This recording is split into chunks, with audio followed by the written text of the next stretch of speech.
going on, everybody? It's Evil Eddie, Steve, and Carrie. But you know what?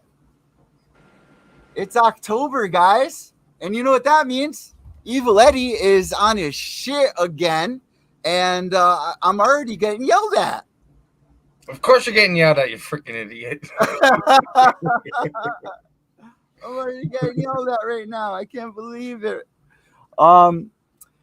So Steve, I'm gonna hand it over to you really quickly so I can check the audio and make sure everything's cool because You're a freaking idiot. I'm an idiot, but I also want to check things, and I want you to let everybody know about the biggest headline of the week, what people can expect, and then I'm gonna come in with a little something, and Carrie also has something to say, and I also have something to say to you, Carrie. You do? Yeah, and I actually got something to say to you too, Steve. Well, Bring it. all right, what's up, fam? We're back. Another episode of Combat Deviants. I'm Steve. That's Eddie. He's in the shitbox today. We got Carrie down the bottom. We're gonna have some fun tonight. We're gonna talk some BKFC 30. Ben Rothwell most certainly put the heavyweight division on notice with a 19-second stoppage of our boy BoBo O'Bannon. We're going to be joined by two BYB 12 contestants. They're going to be fighting in London. You got Jamie Driver, and you also got Stanlee Wilson, who will be joining us in the second hour. We'll be talking some fight night. Miss Dern and Yen went at it this past weekend, so that was we're gonna have to touch on that one a little bit. That was excluded from fans and media. Very very interesting move, say the least. But you also had some other things going on. Obviously, DC and Diaz have been trading words on social media and things of that nature. So, it's interesting. I know I'm pumped for my local team sports. We're killing it over here. Phillies with the comeback win today. Gotta love it. My Eagles are killing it, so it's a good time. What about you guys? How excited are you for tonight, and how was your guys' past week? Steve, my mind is working like popcorn with MMA news, like yours right now, because it's like, where do I start, right? It's like, where do I start? It's Halloween, and in case you guys don't know, I kind of brought this as a surprise. This is one of the Evil Eddie bag of surprises. No one knows what the thumbnail is going to be, and sometimes they get yelled at for them. They're like, I didn't think this was a pros pick, or you know what I mean? This is the Halloween combat special, week 1, and I got a little surprised because what people like to hear, and I've had some really good interviews, are some ghost stories within the MMA scene. Some fighters have had some really scary ghost encounters, which if I can give a quick preview, Steve, I've had Justin Sumner here in studio at Pure Evil MMA, and I've also had the leader of Ammo Fight League, Carrie, help me here, Ammo Fight League, Mr. Bill Vigil, and he came here, and I don't know if you guys follow the Haunted Collector, but he bought an antique clock, and at the time he was drinking a lot and thought his bed was shaken from the shakes. But no, his clock was haunted and had to call in the Haunted Collector. So I'm hoping we get stories like that. But there's nothing that will top this. And if it does, Combat Deviants ghost specials will become a thing. Because this story that Justin Sumner said would scare any ghost. He said he saw 2 yellow eyes in the corner, right, of his bedroom. He looked over, saw them, fell back asleep. I said, okay. Woke up, saw him again, told him to go away. Dude, if I woke up, saw 2 yellow eyes in the corner, I'm in the hood. I think it's an alcoholic with alopecia or something. You know, I don't think it's a demon at first. Alopecia.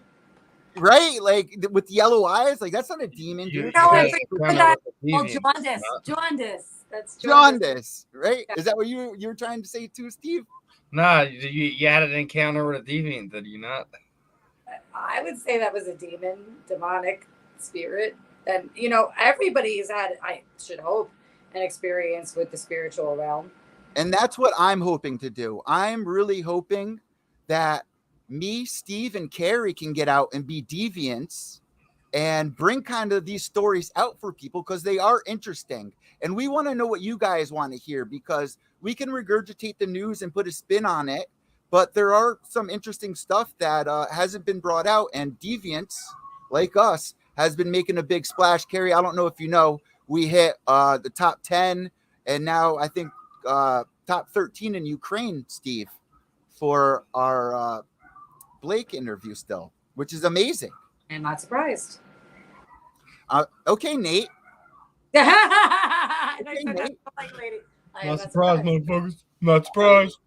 But you guys know how we like to usually start the show off. Make sure you guys follow us at Combat Deviants, like Steve said. But to add to that, we're thinking about making either posters or if you guys have any cool ideas, let us know, especially if you like our logo. Carrie and Steve, what are your thoughts about our logo? I'm enjoying it. I like it Because a we lot. want to do more giveaways, charity. Me and Steve were talking about it before. I'm Before into we that. talk about anything, I think this is something for the fans here, really quick, because this is the 2-minute mark here.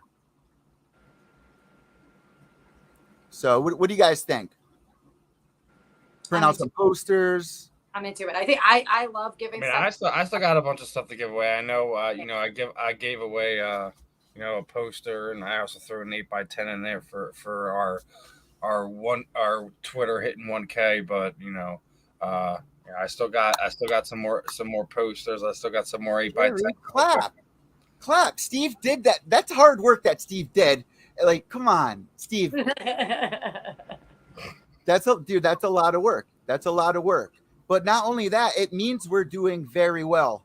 And the only reason I'm wearing this Boston shirt right now, thank you, but it's got the Grateful Dead on it. Thank so you. Anyone out there that's Grateful Dead fans, Is gonna shirt. October's here. It falls in the air. So we want to know what's some of your favorite walkout songs, because I don't think the Grateful Dead has ever been played. So what are some of the songs that are big bands that have never been played in MMA? Let us know next week and we'll discuss some of those tweets. I think that's something good to talk about. But this week's poll, Steve, what was this week's poll? Going back to it, man, did Big Ben Rothwell put BKFC's heavyweight division on notice with that quick stoppage of BoBo O'Bannon last week? And do you agree? Do you disagree? I guess we'll start off with Eddie, and then go to Carrie. How do you feel about that? Obviously Big Ben's one of the big names that's come over from the UFC recently. Obviously, Platinum Mike Perry's another one that's made the crossover to BKFC. Do you feel that with that, Bobo's been kind of one of those guys that's been right on the cusp of getting to one of those big fights to get to a title. Ben stops him in 19 seconds. You want me to start this? Because I'll go in. Yeah, go ahead, brother. I want to hear it. Everyone wants to hear it, Steve. Everyone wants to hear it. This is Combat Deviants, bro. We've been killing it. Like, I'm so excited about this show, and it's brought so much motivation. And I think that's exactly what Big Ben Rothwell is doing for BKFC. They love seeing these big names that they used to root for come in, make a big splash. Even though we love Bobo, he was amazing to talk with. But when you get a guy like that coming in for BKFC, I mean, Artem was fun, right? Artem was a lot of fun to root for. But, dude, now it's getting serious. The heavyweights, And you can complain all you want. These guys are older.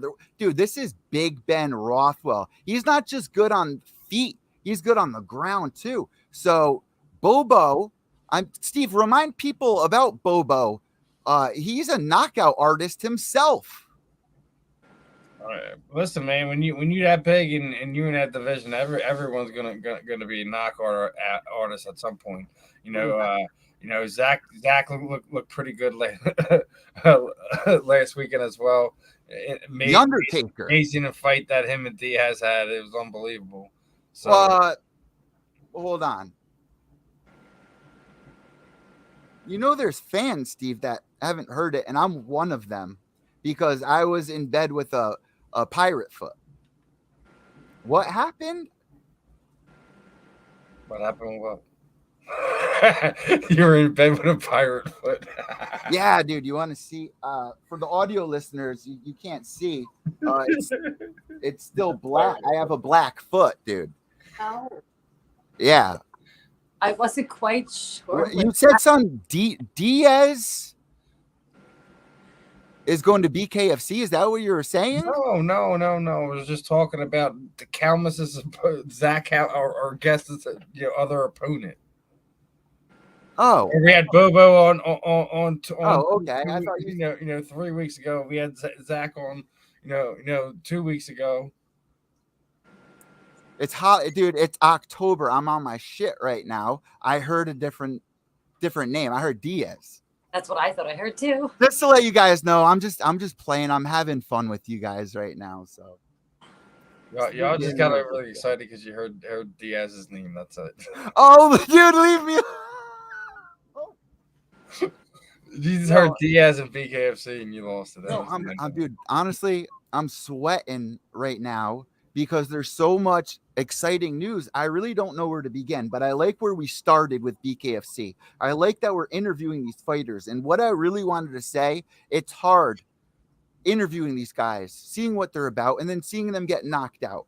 But with Big Ben Rothwell, he was saying he really never watched or followed the careers. And I believe Zach was saying he would never do that. He always studies. So do you think that was a big mistake on Bobo's terms, not knowing what he was going up against?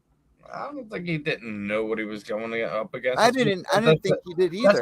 That's what he has coaches for. That's why they break things up and go over game plans and things of that nature.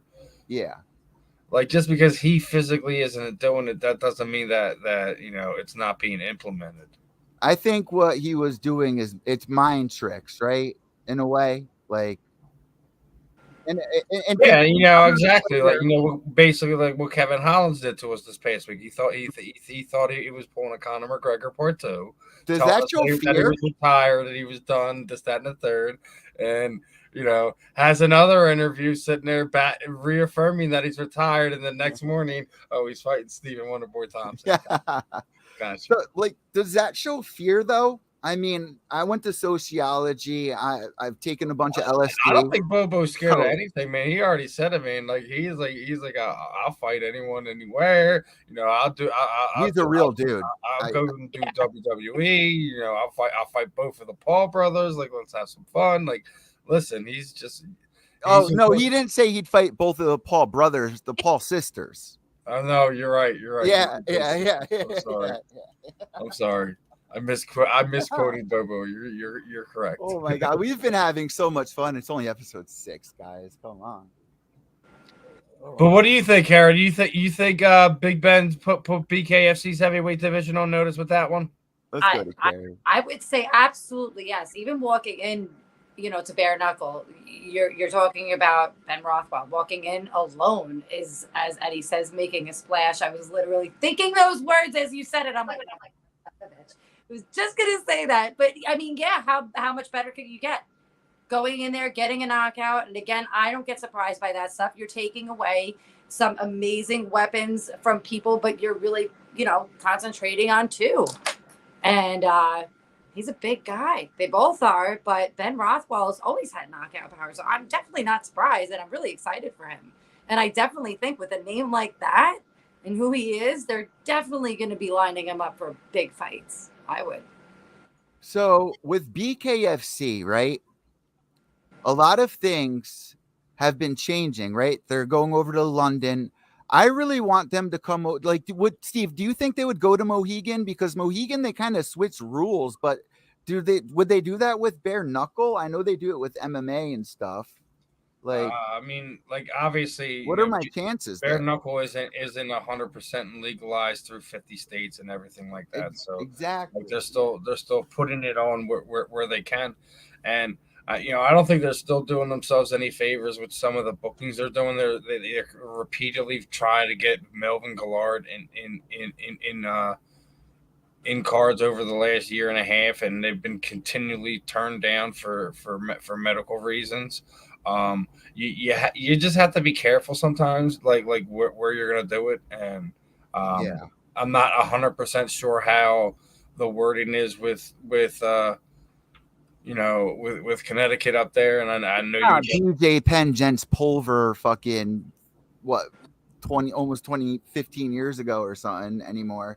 Lion Fight used to come up here all the time, and then something happened. Carrie, you were, or no, you didn't go to Lion Fight, but I haven't heard much from Lion Fight at all, really. What I'm trying to get at is I would like to go cover some BKFC. I would like to get down there, Steve. I know you would as well. Yeah. They got some exciting cards coming up. Even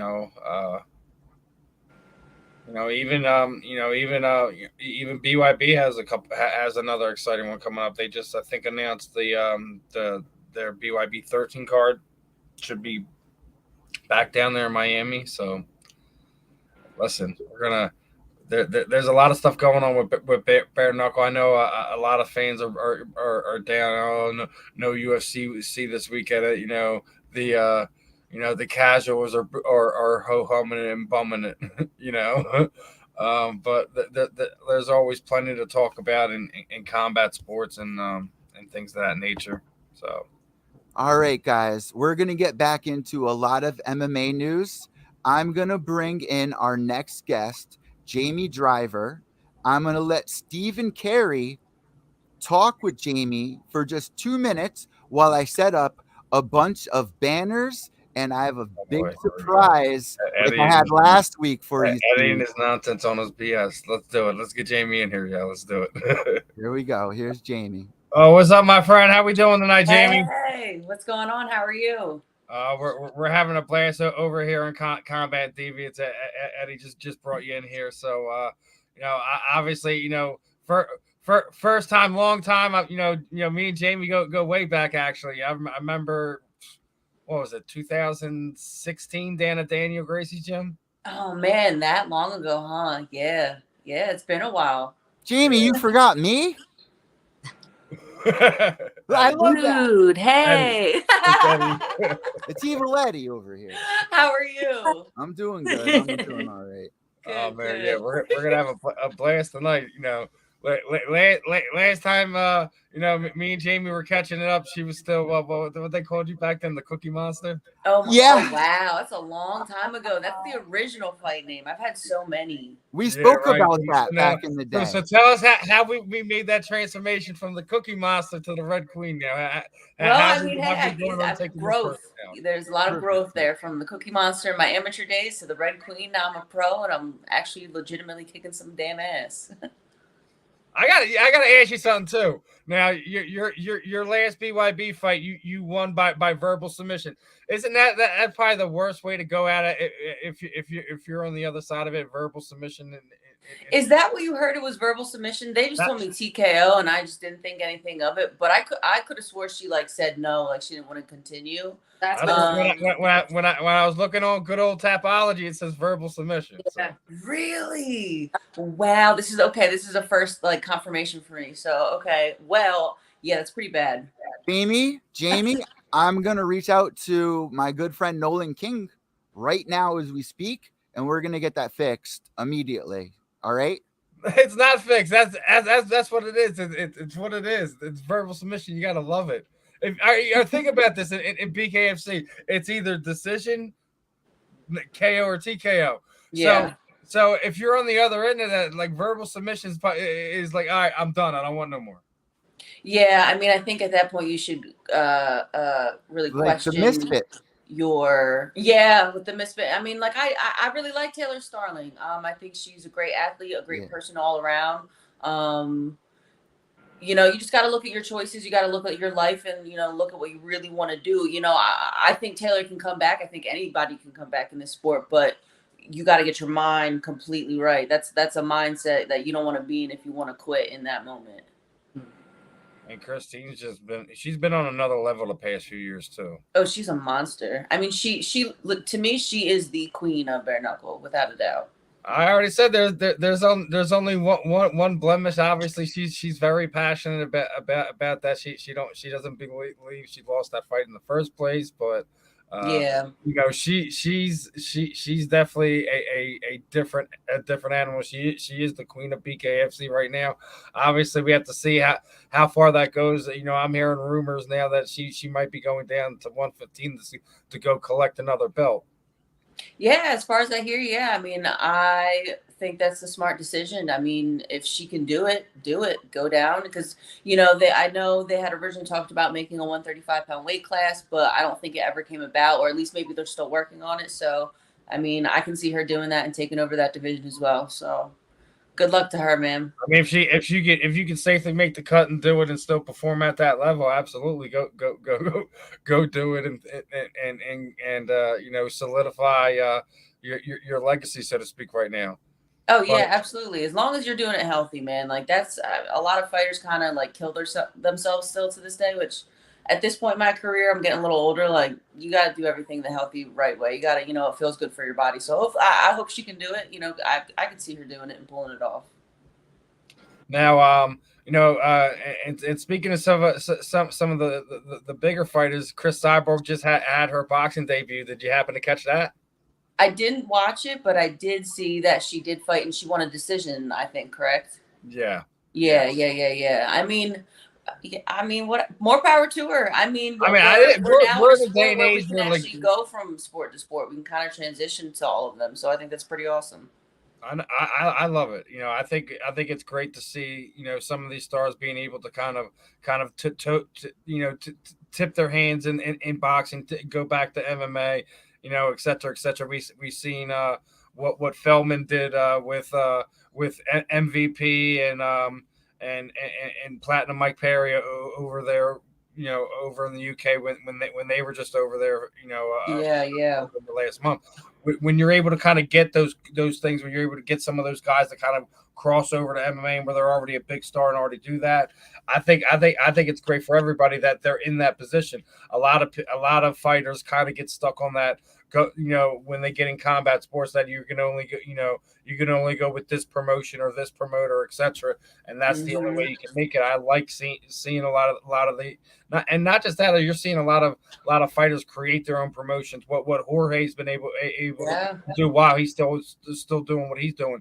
You're about to see, you know, within the next few years what Nate's promotion is going to be about. You see Khabib, what he's doing with his things. I love that a lot of these you know, I guess, you know, I would say higher level, you know, MMA stars being able to go out and promote and be on their own and build their brand as well. I think it's great. Yeah, definitely. I definitely agree. You know, the more promotions worldwide, the better. You know, the more opportunities for more fighters in these states. You know, I mean, I've been fighting for 10 years. And, you know, from the 10 years ago, especially as a female fighter, I mean, it was hard enough to get into gyms. Or, I mean, even if you do get into the gym, it just isn't the same as today. There's a lot more gyms, which it gives a lot more opportunities to people. So I'm excited. I'm excited to see the growth of all combat sports. I guess Eddie wants to know, does Jamie still eats cookies like a cookie monster? Yes, I do. What is your particular brand? Is it Oreo? Is it Chips Ahoy? I'm like the pure fat kid. I have no choice and no preference. It's just whatever looks good at that moment. Oh man, I'm definitely a mega stuff Oreo guy at this point in time. Oh, nice. Double stuff the mega stuff. I haven't had the mega stuff yet. Maybe something we got to get you to try that one after this next one. And speaking of which, obviously, let's talk a little bit about this fight here. Obviously, you know, you're going over to UK, over to the O2 Arena. Is that kind of a check mark one of your fight destinations? Absolutely. I mean, one of my biggest goals and dreams was to use fighting to travel the world, and I'm finally, like, this is my first step into that world. So I'm really, really excited about kind of checking off a dream of mine, and to continue doing it. This isn't just my first and last time. Like, I know I'm going to do it again and do it overseas, and I can't wait. So I'm really, really excited for this opportunity. I know it's definitely a big one.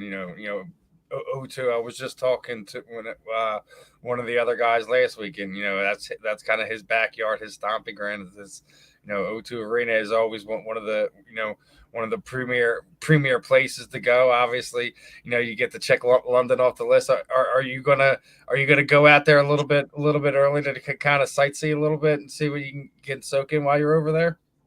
I'm going to try to. I know I do. I might have like a day or two to kind of spend, walking around and seeing the sights. I mean, that's at least my plan. I mean, you got to see something out there.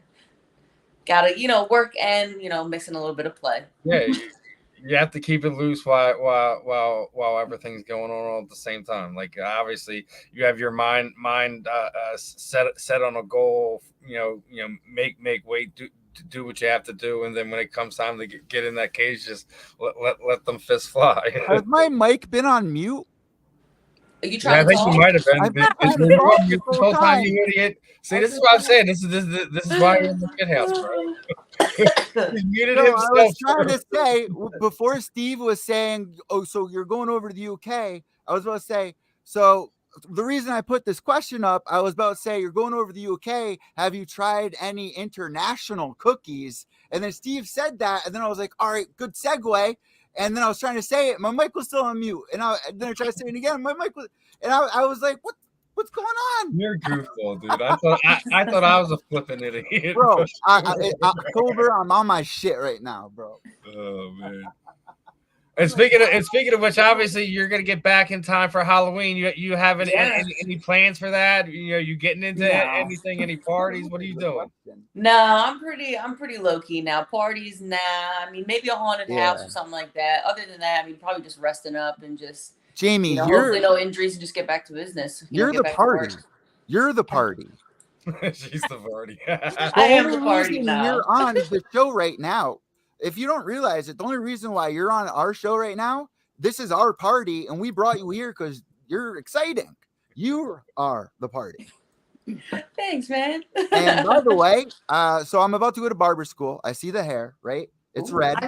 I dyed my hair purple, and I don't know how to get it curly. Like, how do you guys get like girl hair curly? Do you got to get it wet and scrunch it? What do I got to do? I mean, what kind of hair do you have? Implant. Like, is it straight? Like, is it wavy? No, it's Italian. It's Italian. It's on my head right now. You can see it. I know, but I can't really see you, dog. I can't really see your hair that well. I mean, you gotta get up in there for me. You gotta zoom in. Yeah. I'm losing that much hair. No, I just can't really see you. I know you had her on the large party. We gotta put yourself where she's at. I know the poor people listen to the audio. I know. They're like, "What the fuck is this?"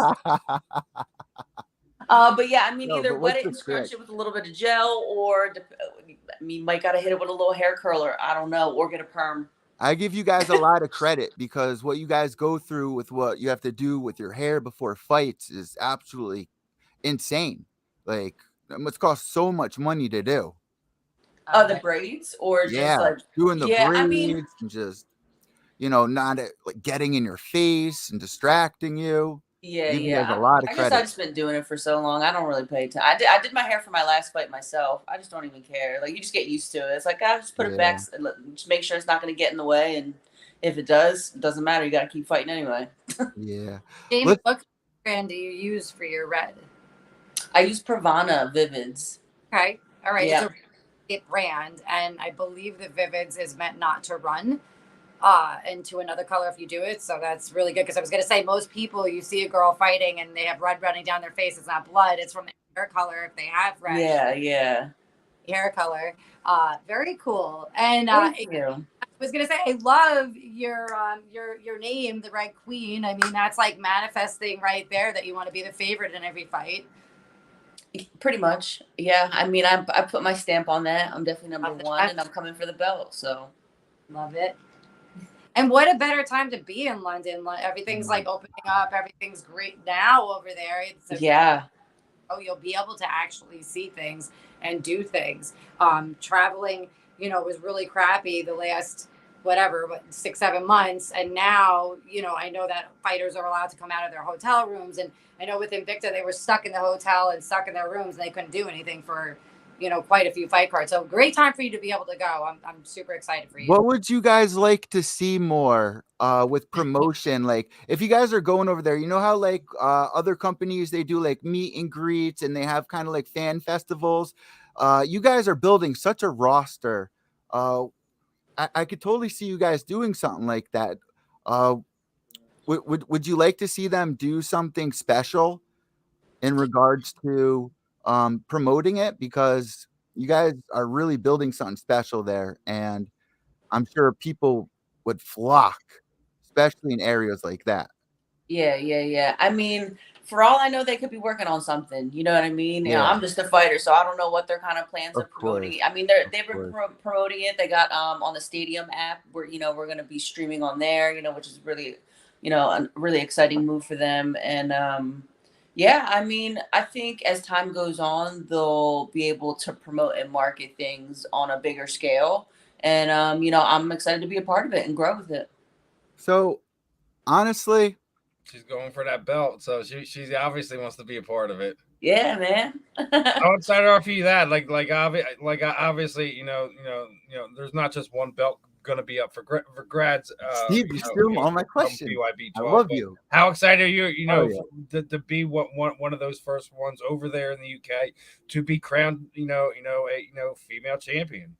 It's an amazing opportunity. It's exciting. It's a little nerve wracking. It's a bigger stage, but I was built for this, and I'm ready to. I'm always ready to step up, and I always rise to the occasion. So it's just another step towards me getting the belt. Now, are you looking forward to like you said, they're doing all kinds of things. Are you looking forward to kind of being around and helping BYB and Jules and the people involved with the female side of things on build that female featherweight division up? Absolutely. I mean, it's almost like the beginning of women's MMA all over again. So it's like the beginning of bare knuckle, and women's bare knuckle. So, and I feel like I'm kind of, at the, I'm going to be a pioneer for it. So, I'm excited to grow, the brand and the business, and then to hopefully bring more girls on that want to compete. The more fighters that I talk to about bare knuckle, they think I'm absolutely insane. Like, they tell me they would never do it.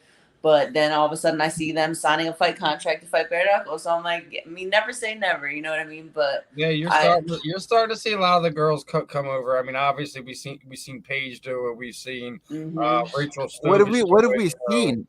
Her feet, bro. I told everyone about that today after you told me, man. Everyone. I mean, like, I'm trying to get the girl on the couch to start taking pictures of her feet because she can make money. Yeah, dude. When you got when you have somebody like Felice go. Wait, come here. She looks like Paige Vanzant. $1,000 off a feet pics. It's a rough out there for a pimp. If I told them this was Paige Vanzant, tell them like here's Paige Vanzant. Here's her feet. Come on. I'll make it happen, Bill. You're right. She did. Yeah. All right.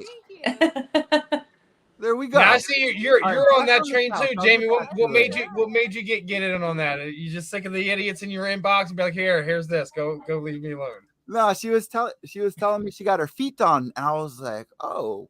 Man. I was like, I know a girl made $1 million off of her feet. A lot of money off that shit. There's some freaky dudes. I don't know why though. Jamie and Carrie, you probably get a lot of weird messages. What are some of the weird messages you two get?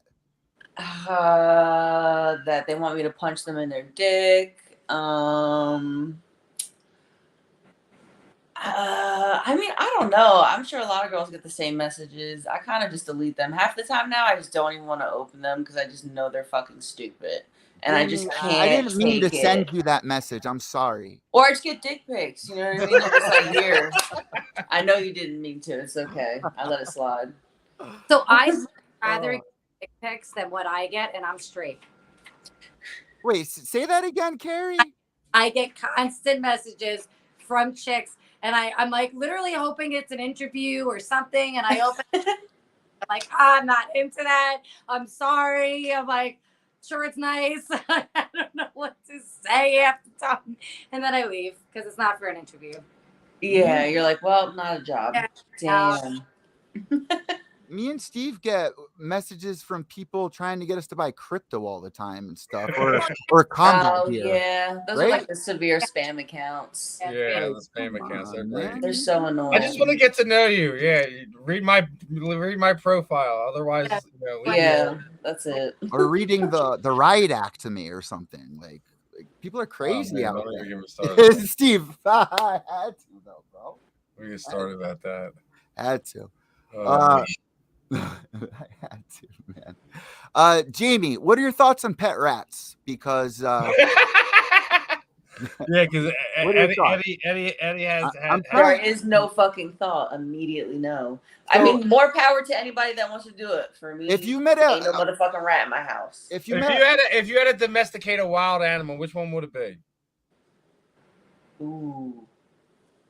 Something in the jungle. Maybe like a I'm jaguar. just a raccoon. So Yeah. A raccoon. I want like a jaguar or something. Behind my house. Dude. I want to walk a lion down. We've been tearing up the trash for a month, so we just gave up and started giving him leftovers, so he stopped tearing up the trash. Like a tiger. Nobody's gonna mess with me. Like, But Jamie, what if you met like a 9 or a 10 like me, and I had pet rats? See ya. Must enjoy your pet rats. Have fun, But sir. I might be a 9 or a 10. But at one point, I had 122 or 26 rats. what? Yeah. Nah, there's like a mental health condition that I'm No, not sure what that's it called is, the and movie The Gremlin. Batman, like the crazy cat lady. No, that's guys. That's from the movie The Gremlins. that's what you're talking about. No, I actually lived the real life movie The Gremlins with rats. Oh, do you like rats? I bring this up every episode, huh? It definitely does. So I'm Because like, he has pet rats. I only mean, got like I said, 4 more power now. to you. But like, yeah, I only I'm got gonna stay 4 over now, here. but it got out of control. We're in the middle of of an interview the one day, and all I hear is rat fight. Yeah. He runs off of air. It's great. the freakiest pet I want, like that hairless cat. They're weird. From Austin Powers, Mr. Banks. Oh, those naked cats. Yeah. Yeah, they're naked cat. I'd probably get one of those. Like if I had to get a weird ass like animal, it'd probably be that thing. Right? And like you, it's like Like they're kind of cool, but they Leave do me feel alone, my weird. pit bull. I'm good with that. seem like they I'm just cool with my pit bull. sketchy. Yeah. Like, I'm not a big cat person though. Anyway, I like dogs. I like both Really? cats. Yeah, I'm also allergic to cats, so it's got to be like hypoallergenic, and I'm not going through all that. So I'm gonna get a dog. All right. So I see that you're wearing glasses. You Yeah, wear man. contacts during fights. Does it affect you, or? I do wear contacts during fights because if I don't, I can't see for shit. Well, yeah. And in the past, it has gotten in the way, but that was in MMA fights. So like, I got like my eyes poked or like swiped and shit like that. I mean, my last couple fights, I haven't had any issues. So Why not? What's that? Like for people that don't understand the difference between an MMA glove and bare knuckle, why aren't people getting eye poked? Because they're actually keeping like their hands, like they're not like hands closed. But don't get me wrong, like I'm not gonna say everybody does, because I know there are some people that have like poked people, but they're just doing a better job of it, you know, because you know MMA fighters got comfortable with the old rules of you could keep your hands open, and it is a hard habit to break if you've been doing it for a long time. But that leads me to my next question. When you decided to do this, did you believe that you were going to get less damage in this sport than you would with doing another one, like mixed martial arts? Internally, not I was gonna say, I think externally. more outward, like on like my Exactly. physical appearance might get more fucked up. Knock on Yeah. wood, Does it that hasn't bother you yet. as a girl, though? What's that? Does that bother you as a girl? No. If it bothered No? me, I wouldn't be doing this shit. Well, you're gorgeous either. You're gorgeous either way. Yeah, I really, you know what? This is, I'm living the life of a fighter. I'm not, I know, as a girl, it's like, oh, you got a pretty face. Yeah, that's cool. But like, I like to fight. And if I'm going to get scars Yeah. from it, so what? At least like I know what they're from and I'm a bad motherfucker. So what's up? The thing that scares a lot of fighters, and we see it a lot, when cuts get opened and opened and opened and opened over and over again. Steve, you've seen it. Carrie, you've seen it. Yeah, it's pretty bad. It just always worries me when I see that fighter coming into another fight. But have we seen that in bare knuckle? We really haven't seen that much, I don't think. I haven't seen a cut be reopened, but I've seen some nasty cuts. Yeah. But I mean, that's kind of comes with the territory. So let me give it to one of these guys, but I definitely got a spicy one here coming up with the bag of treats I got for Halloween. Jamie, So, don't mind let me Eddie give it to you tonight. guys. I'm just the producer. What do you got for Jamie tonight? Are you going first, Steve? Or No, go ahead, Jamie. Or go ahead, Carrie. all right, Jamie. what's up? What's your best way about going about a weight cut? Everybody does it differently. Everybody has their own fashion about going, especially being a woman. It's a little bit difficult or more different for us. More different. It's a little bit more different for us than it is for a guy. How do you go about that and being able to do it safely, get in the cage, ring, and fight and be in shape to be able to fight? Because people sometimes look so depleted. Yeah, I think that's a huge part of diet, what you're consuming, like that helps, with your water weight and shedding that off. I mean, I've been doing this for so long that I've had a lot of trials and a lot of errors in the weight cutting, area. And my last 2 fight camps have honestly been great. My last weight cut, I actually had to cut 8 pounds of water, super fast, easy. So it's probably going to be pretty much the same way I do it this next time. I just suited up, shadow boxed for 30 minutes, and then I got into 2 hot baths and went underneath the covers, and that was it. 20 minutes later, that was the end of it. So it was like a total of an hour and a half. But I eat pretty freaking clean. I drink a lot of water and I train really hard. So I think a lot of people either do too much or don't do enough, Absolutely. You got it down to a science. Kinda, yeah. You do it for so long, and once you figure it out, that you just keep doing it that way. Don't if it ain't broken, don't fucking fix it. Right weight class, and like Jamie was saying, when you diet right, when you train right, when you do, I guess the 3 main things properly, it shouldn't be more. You shouldn't have to cut more than it should be less than 10 pounds. Like especially if you're a female fighter, you don't want to have to cut more than 10 pounds to go into a fight. That's where you really run into problems. So you see where some of the stuff like I used to talk to some guys and they're like, oh, I'll cut 30 pounds in 2 days. I'm like, you're out of your fucking mind. What are you doing? Yeah, like don't get me wrong. I think the most I cut was 18 pounds. And it was the most terrible I've ever looked. It was just terrible. I mean, I'm like shaking on the scale. I had to weigh in naked, like the whole thing. And I'm like, dude, and that was when I was like, all right, you got to get your shit together, So that kind of stuff. Yeah, if I have to cut more than, like you said, more than 10 pounds, more than 12, this camp, I have, I think, 10 pounds to go. So, I have another, week and some change. So I'm good. It'll be a piece of cake. Jamie, what's up? I'm going to make you have a statement to all media members out there. What is one question you really don't want to be ever asked anymore? That you're just so tired of being asked? Oh, God, there's so many. I know. Like me, Carrie, she's like, wait, I have a list. Give me a minute. Oh, yeah, I know. That's why I always try to spice things up. You know what I mean? Like, I gotta pick. All right, I gotta pick one to never be asked again. Oh. How do you do your hair? Like I asked. I mean, it's pretty easy. I do it myself, so I've been doing No, that for I years. asked you that before. Remember? Yeah. I don't know. Like I know I shouldn't get mad. It's just like annoying because then I gotta like explain. But like Yeah. when people ask me what your my job. nationality is, or they want to play the guessing game, and I'm like, I don't want to do this shit. Yeah. Well, I got sad news for you. So I like that. So, I got a little trivia game coming up for Halloween. oh no, okay. But it's at the very end, and it's really quick, and it's really fun, and it won't be torturous. But if you lose, you have to take a finger off. We have Bree joining us, our other host. So I'll be able. Are you gonna come get it? Oh, Brittany's here. If we could, I messed up, Eddie. I messed up. So you're not the only one with his head. But can we bring Bree in, and I can produce now? I mean, yeah, and I can hop back in and stuff. Go do your job. Yeah, that sounds good. Because I'm supposed to produce the show, and, you know. Yeah. What do you want to do here?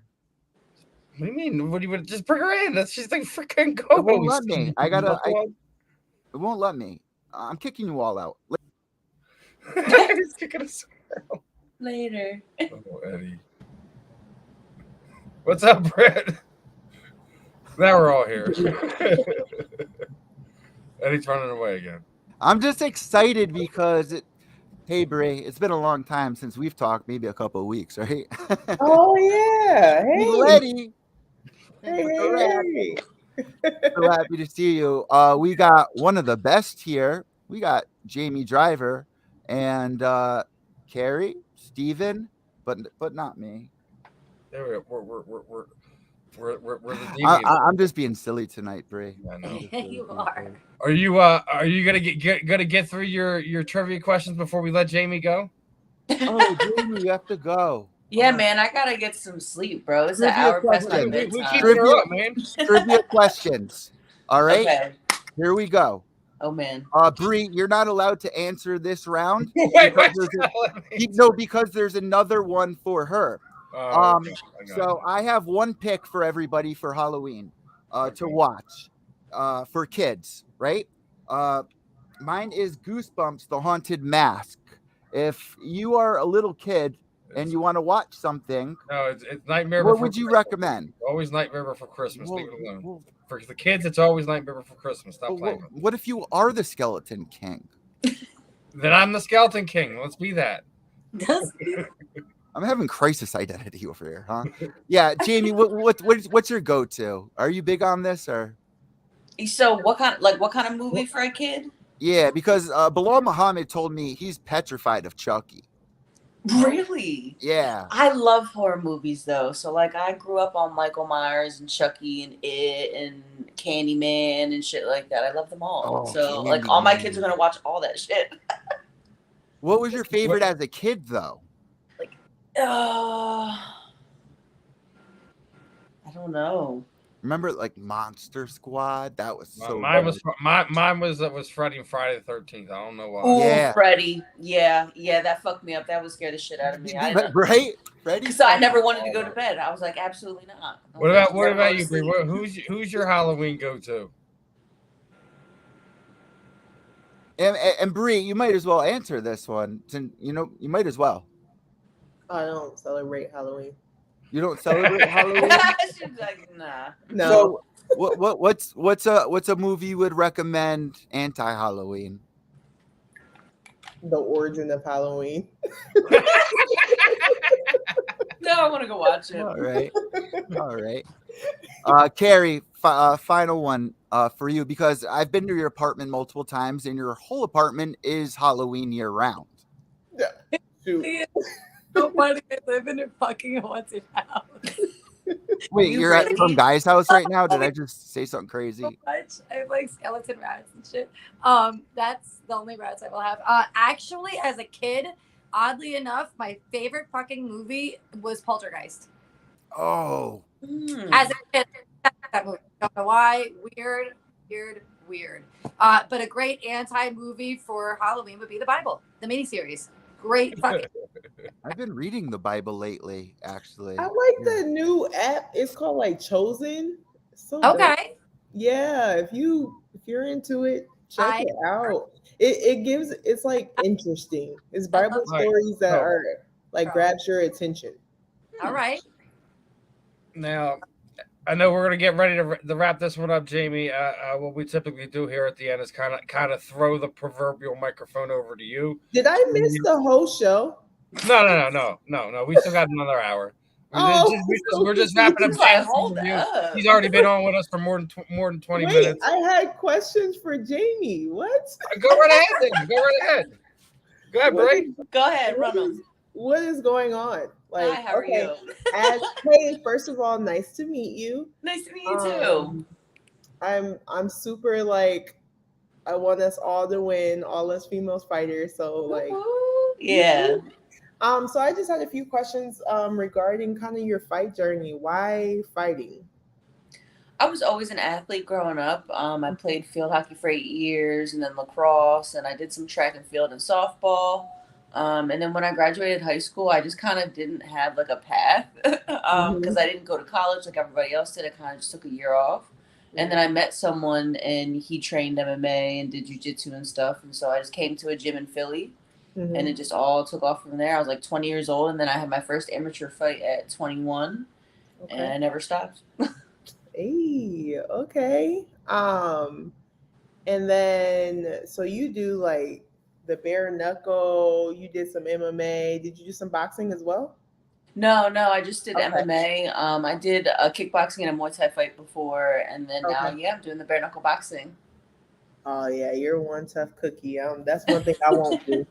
They've been trying to get me to do it. I'm like, yeah, it's a no for me. I went to one fight and I'm like, everyone kept breaking their like face or hands in the first round, and I was like, yeah, it's a no for me.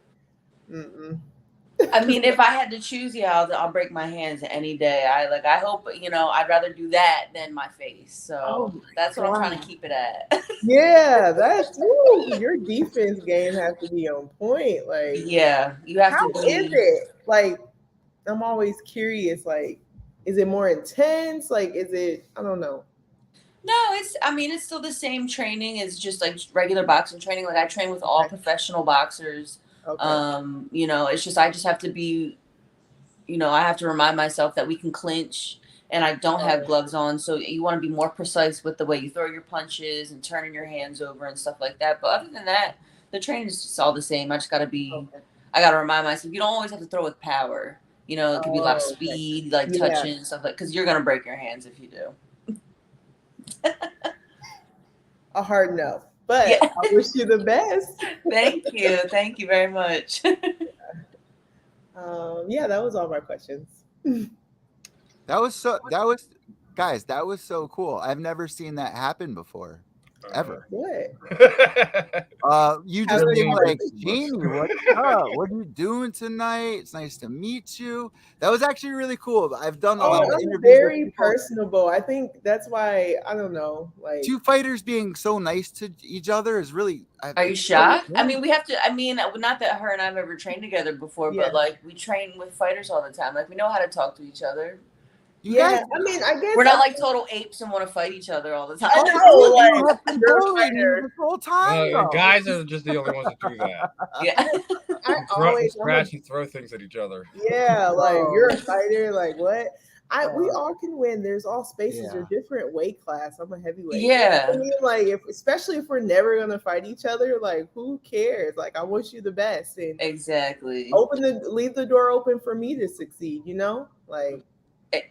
That's pretty much it. And if we can, we cross train. We cross train or whatever. Yeah, let's get some work. Yeah, I don't know. I'm not a hater. I want everybody to win, but I know it's not. I'm the same way. Like even what you do, like I want other people who have other shows, not just like combat sports shows, but whatever. I always want to see everyone who does content and basically doing personal brand building. I want to see everyone to succeed doing all that. Let's be honest. Like this is hard. Like this sport is hard. It's hard to build your brand. It's hard to get fights. Yeah. Everything is hard about it, and it's all mental. So like, what if we could just like unite and like, hey, what if we start our own shit? Like, what Thank if we don't you. have Like, that the more active support man? you Yeah, provide for each other, the more you're gonna grow. You know what I mean? In yeah. all Like, what aspects. But it's like people want to be difficult as shit. That's what I'm saying. Like, my goal is like that would be super dope if mega stars in female like combat sports. Let's put our money together, start a promotion company, start our own fights. Shit. Yeah. I mean, hey, we're I talking was about it saying now. that We day can she always took make her it happen. ball and started saying I'm gonna build my own brand. She's been doing Just that. build my own. Look, I'm not asking to sit at your table. I'm building my own table. That's how I feel. There you go. Well, I love to hear it. I love But it. it was nice to meet you. I'll It was follow nice you to on meet you Instagram too. and stuff. Yeah, Yeah. we definitely got to connect y'all two together in some way, shape, or form. Maybe like y'all said, y'all got to cross train at some point in time. It's just Yeah, like no doubt. always Definitely fun down. to connect the female athletes together. But I know it's getting late there for you, Jamie, and we're up against that time that we were going to let you go. How we do it. We typically throw the proverbial microphone over you. Anyone you'd like to thank, training partners, teammates, shoot out them social media sites, any sponsors you might have, anything you're doing outside the cage, you want to let people know, the time is yours, my friend. Just want to say thank you to my coach, Derek, and my team over at Derek Santos Boxing in Boca. They've been such a great support system throughout this time. Just helping me level up in all my skills and just mentally and physically and life all around.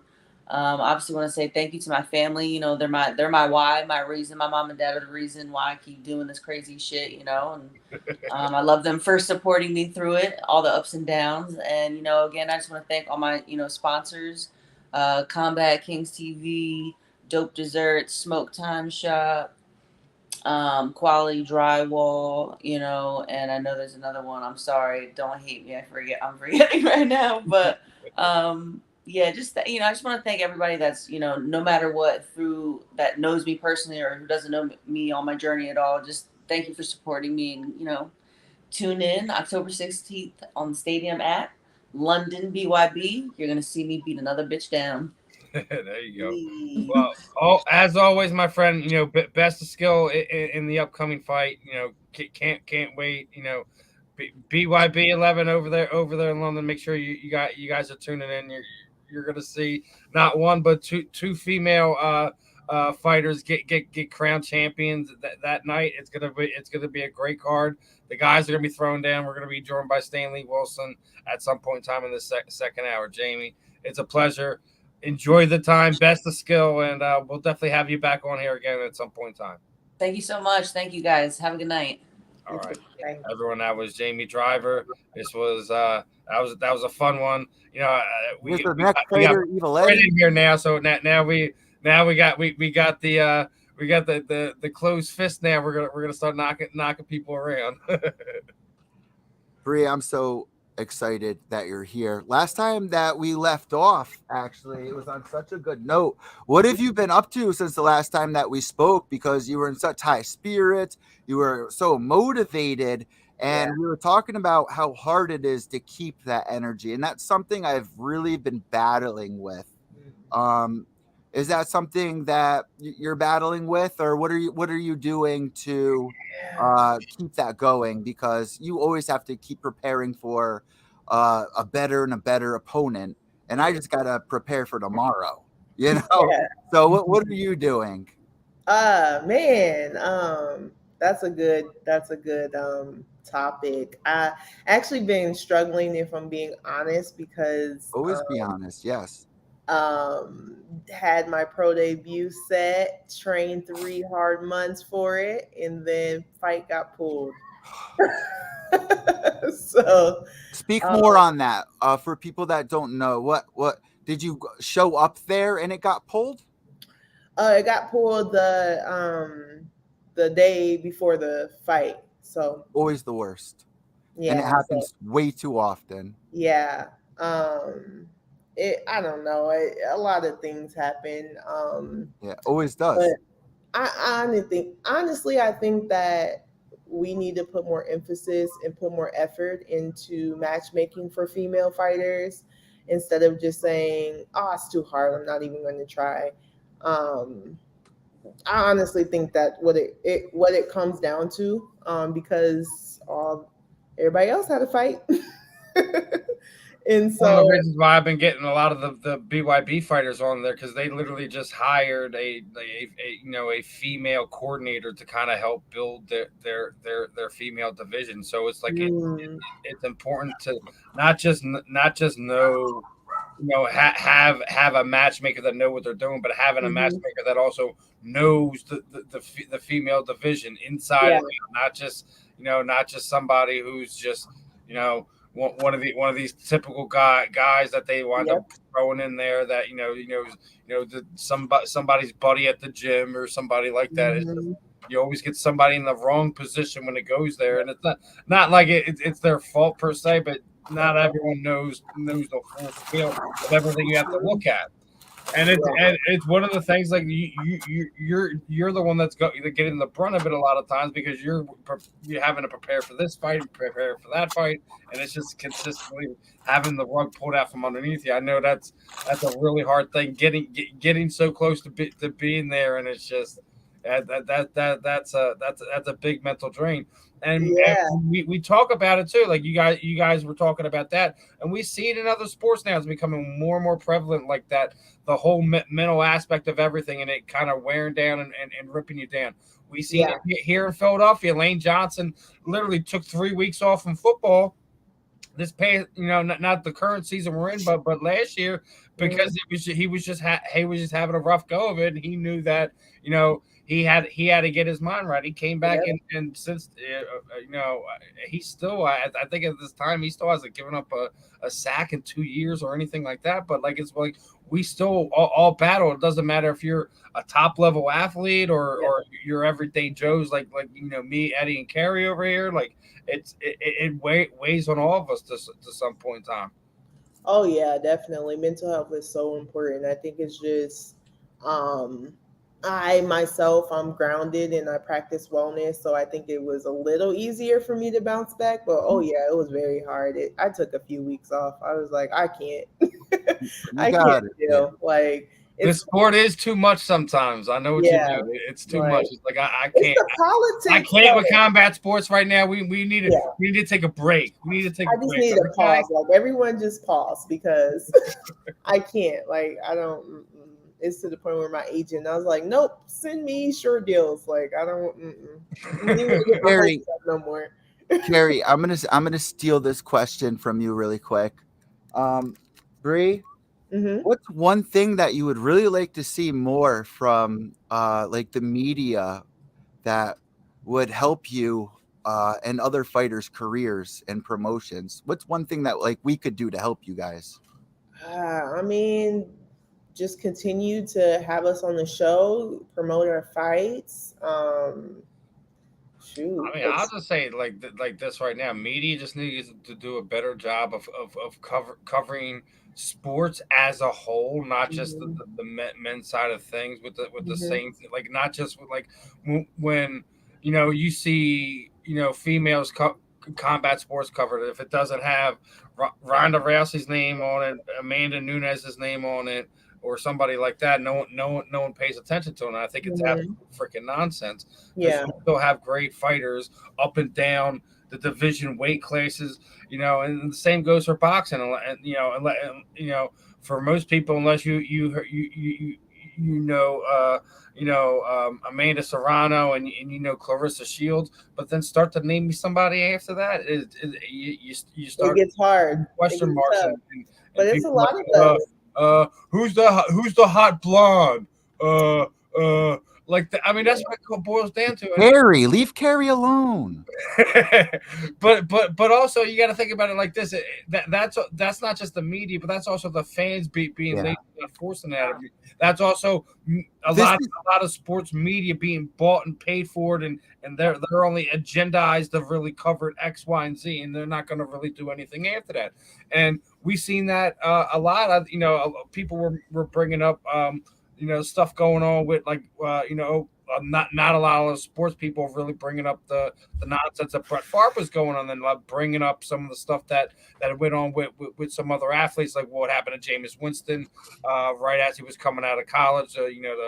the stuff with him stealing like seafood, or when we're talking about X, Y, and Z, and it's like one of these things. Like a lot of times, it's because these media companies are saying we're covering this, we're only going to cover X, Y, and Z for this, and that's all they're gonna cover.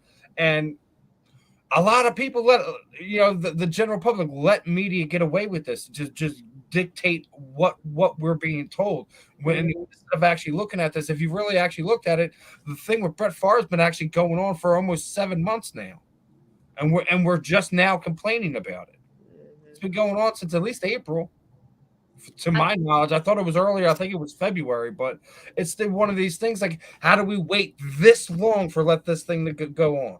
And it's us. We allow it. It's been, you could have Googled it back then. But to even simplify it, I mean, it's so simple to me. You support your local fighters, right? That's just always all you can do, right? Include female fighters into that bunch. Start going to those fights. Start really learning them and getting to know them and what they're needing, because the reason why we don't have a lot of exposure is because we're in freaking struggle mode. It's hard for us to get sponsorships, endorsements, and things like that. So, it's just kind of help. You really got to help us build this sport up. Bree, I think me and you were actually talking about something very similar to similar to this, about when it comes down to females and the way that females are promoted in this sport. Yeah. And Steve, you nailed it with that right there, man. You're absolutely killing it with questions this week, man. Well, no, I mean, Thank just you like for bringing that up. the way that media has been kind of brought up, groomed, and kind of put in. This is how it's going to be put out. Yeah. And like Bree was talking about, like the only thing like the everyday Joe can do is go support your local fighter. Go, make sure you're going to that basketball freaking hall for these guys to put on an event in front of 300 people. If you don't support them when they were at maximum capacity at 300, you don't deserve to be sitting there saying that they're fan when they're filling 3,000. Right. People Well, you gotta understand that this is a business, so I get the business side of things too. So I understand where promoters are coming from. It's like, listen, can you sell? Yeah.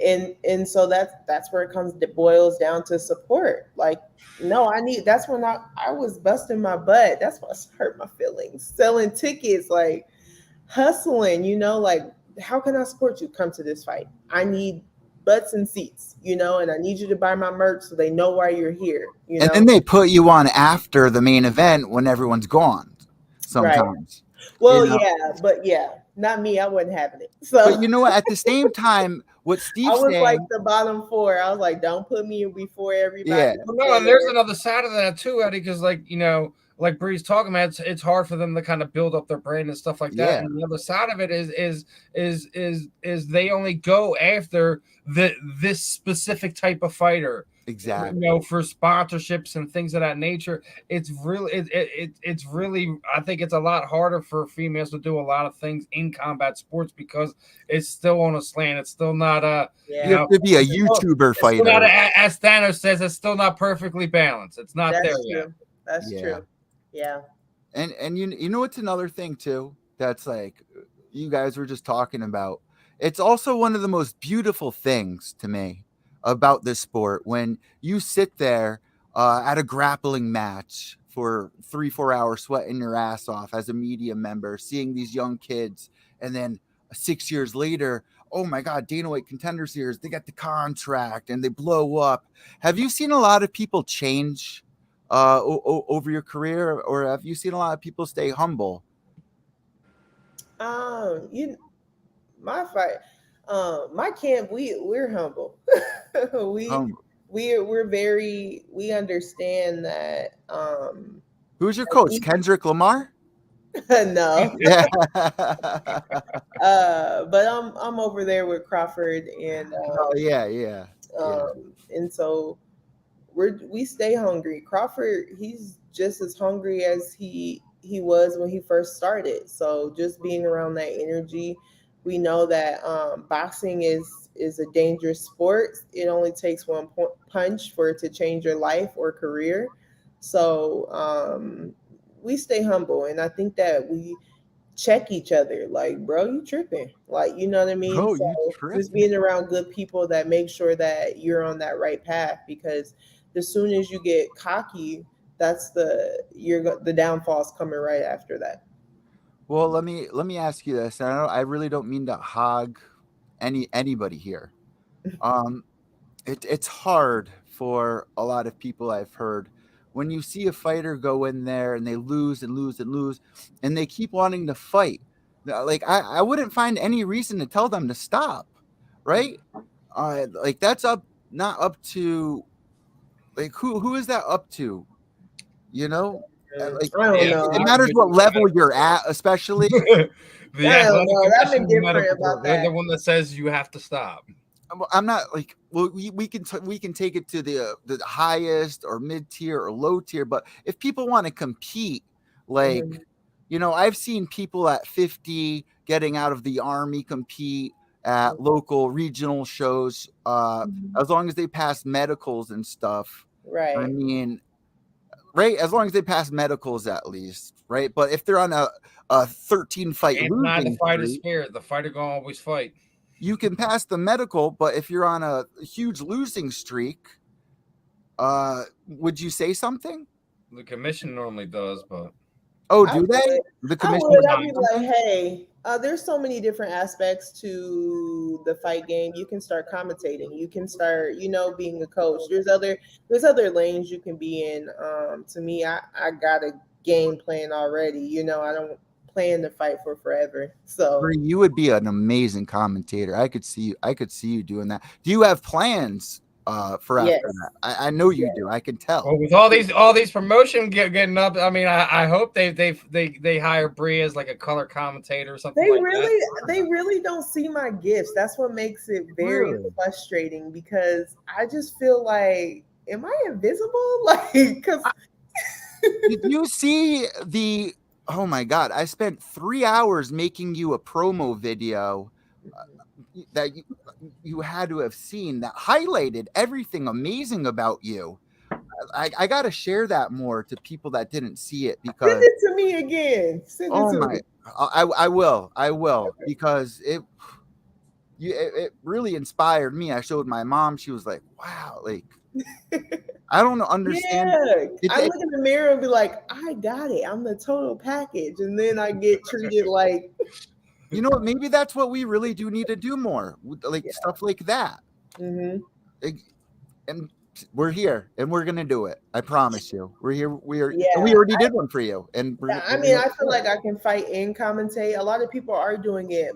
Michaela Mayer is doing it. Like, but just opening up space for other women. You know what I mean? I feel like they want a certain type of woman as the Earl face of Gonzalez. women's boxing, and Yeah, just opening up opportunities for all of us to have those, because there's other talented individuals as well that deserve to have a platform. That's all I'm saying. I mean, you see, like that they have what Pearl Gonzalez. Does stuff Mm-hmm. for like Game Bread, and I think a couple other boxing in combat sports promotion under UFC Fight Pace. So, Yeah. and she's I've doing both boxing and MMA. So, Yeah. I have the controversial question of the night. Mm-hmm. I don't know if any of I you. was gonna have controversial questions. Okay, Yeah, I don't know if any of you had any, but I got one. I see a lot of people on social media saying a lot of stuff, and you remember Fallon Fox and all of that, and they argue about guys fighting girls inside of a cage where it's regulated, they know the opponent, and then you look back at the Jermaine Durandamy fight where she fights a guy and no one says anything. To me, yeah, it's but I was like regulated. no hold rules Why like is there a days. problem? Wait, what? He's This is new to me. We'll rewind it. They're fighting. Wait, you didn't know Jermaine Durandamy was in an underground fight and fought a dude? and No. destroyed him. My God. She won too, by the way. Yeah. Oh my gosh. And people aren't like, look at that But she girl. wasn't the only one. I think no, it wasn't. What's her Wasn't Eddie Gomes? Was it a Uh, Gomes? Not the randomie. No, it was Jermaine Duran to me. And me and you interviewed her and talked about her. And then we had a bunch of people calling in with different voices, but the same guy. Remember that? Oh, yeah. Before she fought Holly Holm for the championship for the UFC. Oh wow. Yeah. So there were. Well, no, you had what you had. Casey O'Neill was trying to fight a troll. Was on social media. He was sitting there running his mouth. He never showed up to go spar. So, I mean. Yeah. But it's not an odd thing to I mean, like when you're in the gym, like you don't, it doesn't matter. Like if Bree's going to go spar, it doesn't matter if it's a female or male. You know what I mean? It doesn't matter. Not sparring. People are complaining about matches where guys are fighting girls. Matches or like actual fights. Matches. I'm confused. I'm so confused. Are they sparring? Regulated matches with refs and everything where they know the opponent. Like BJJ matches or like fights? MMA fights. Where is this going on at, dude? Everywhere. You guys aren't seeing this stuff? I asked this without like. Let me just say Fallon Fox. Okay, so that's what I was gonna say. Can I actually bring something up? Yeah, no. Let's leave Fallon Fox where she belongs. But as a thing, if you know that say for instance, you know that you're fighting a male, and you know it's a male and you're a female, you have the right to say no, right? Just say no. Why would people complain? No one complained about Jermaine Duran and me fighting the guy. They both agreed on it. Jermaine knew she had a. Even the lunch lady that fought the karate hot, was it the karate hottie back in the day? Yeah, that was the karate hottie. Yeah, like things like that. Like if people agree on a fight, I don't think there should be an issue on it. Is my point. So this is my personal opinion, and I've been talking about this for like ever. There needs to be a trans division. That way, it's fair for everybody. I have a friend who is fighting celebrity boxing on the 15th.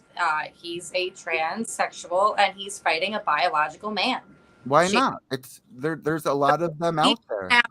He wasn't he's a man, but he's going to be in there dressed as a woman fighting a biological man, which is exactly how it should be. He's like, why should I fight a woman? I should be able to fight a woman. I was a man. I'm not going to get in there. And he's like, my friend Brady is beautiful, but he's fucking jacked. Like he's fucking jacked. He couldn't get in there and fight a girl. Get in there and fight a guy. I have a lot of respect for that. But don't we have enough freak shows in combat sports that we really need to entertain? It's really not a freak show. These people have a right, if they want to be able to compete, but they should have the right to be able to compete against each other. And he's fighting for that. Choose the opponent. But only trans, that is his biological, what he naturally was. I fully support that. Him fighting a woman, I would not support it at all, whatsoever. Bree, what are your thoughts? Are you understanding the point of this? Yes, I was confused at first, but we're talking about transgender individuals. I wasn't even talking about transgender, but I'm just talking about if people agree to fight and the commission agrees. Obviously, there's going to be people that complain. Should it really be an issue? No. Listen, I spar guys all day, every day. But would I want a sanctioned fight with a man? No, they're naturally stronger. Literally, that's science. That's a matter of fact. That's not an opinion. They are stronger. Unless you're my little brother, who I beat the shit out of all the time when we were kids.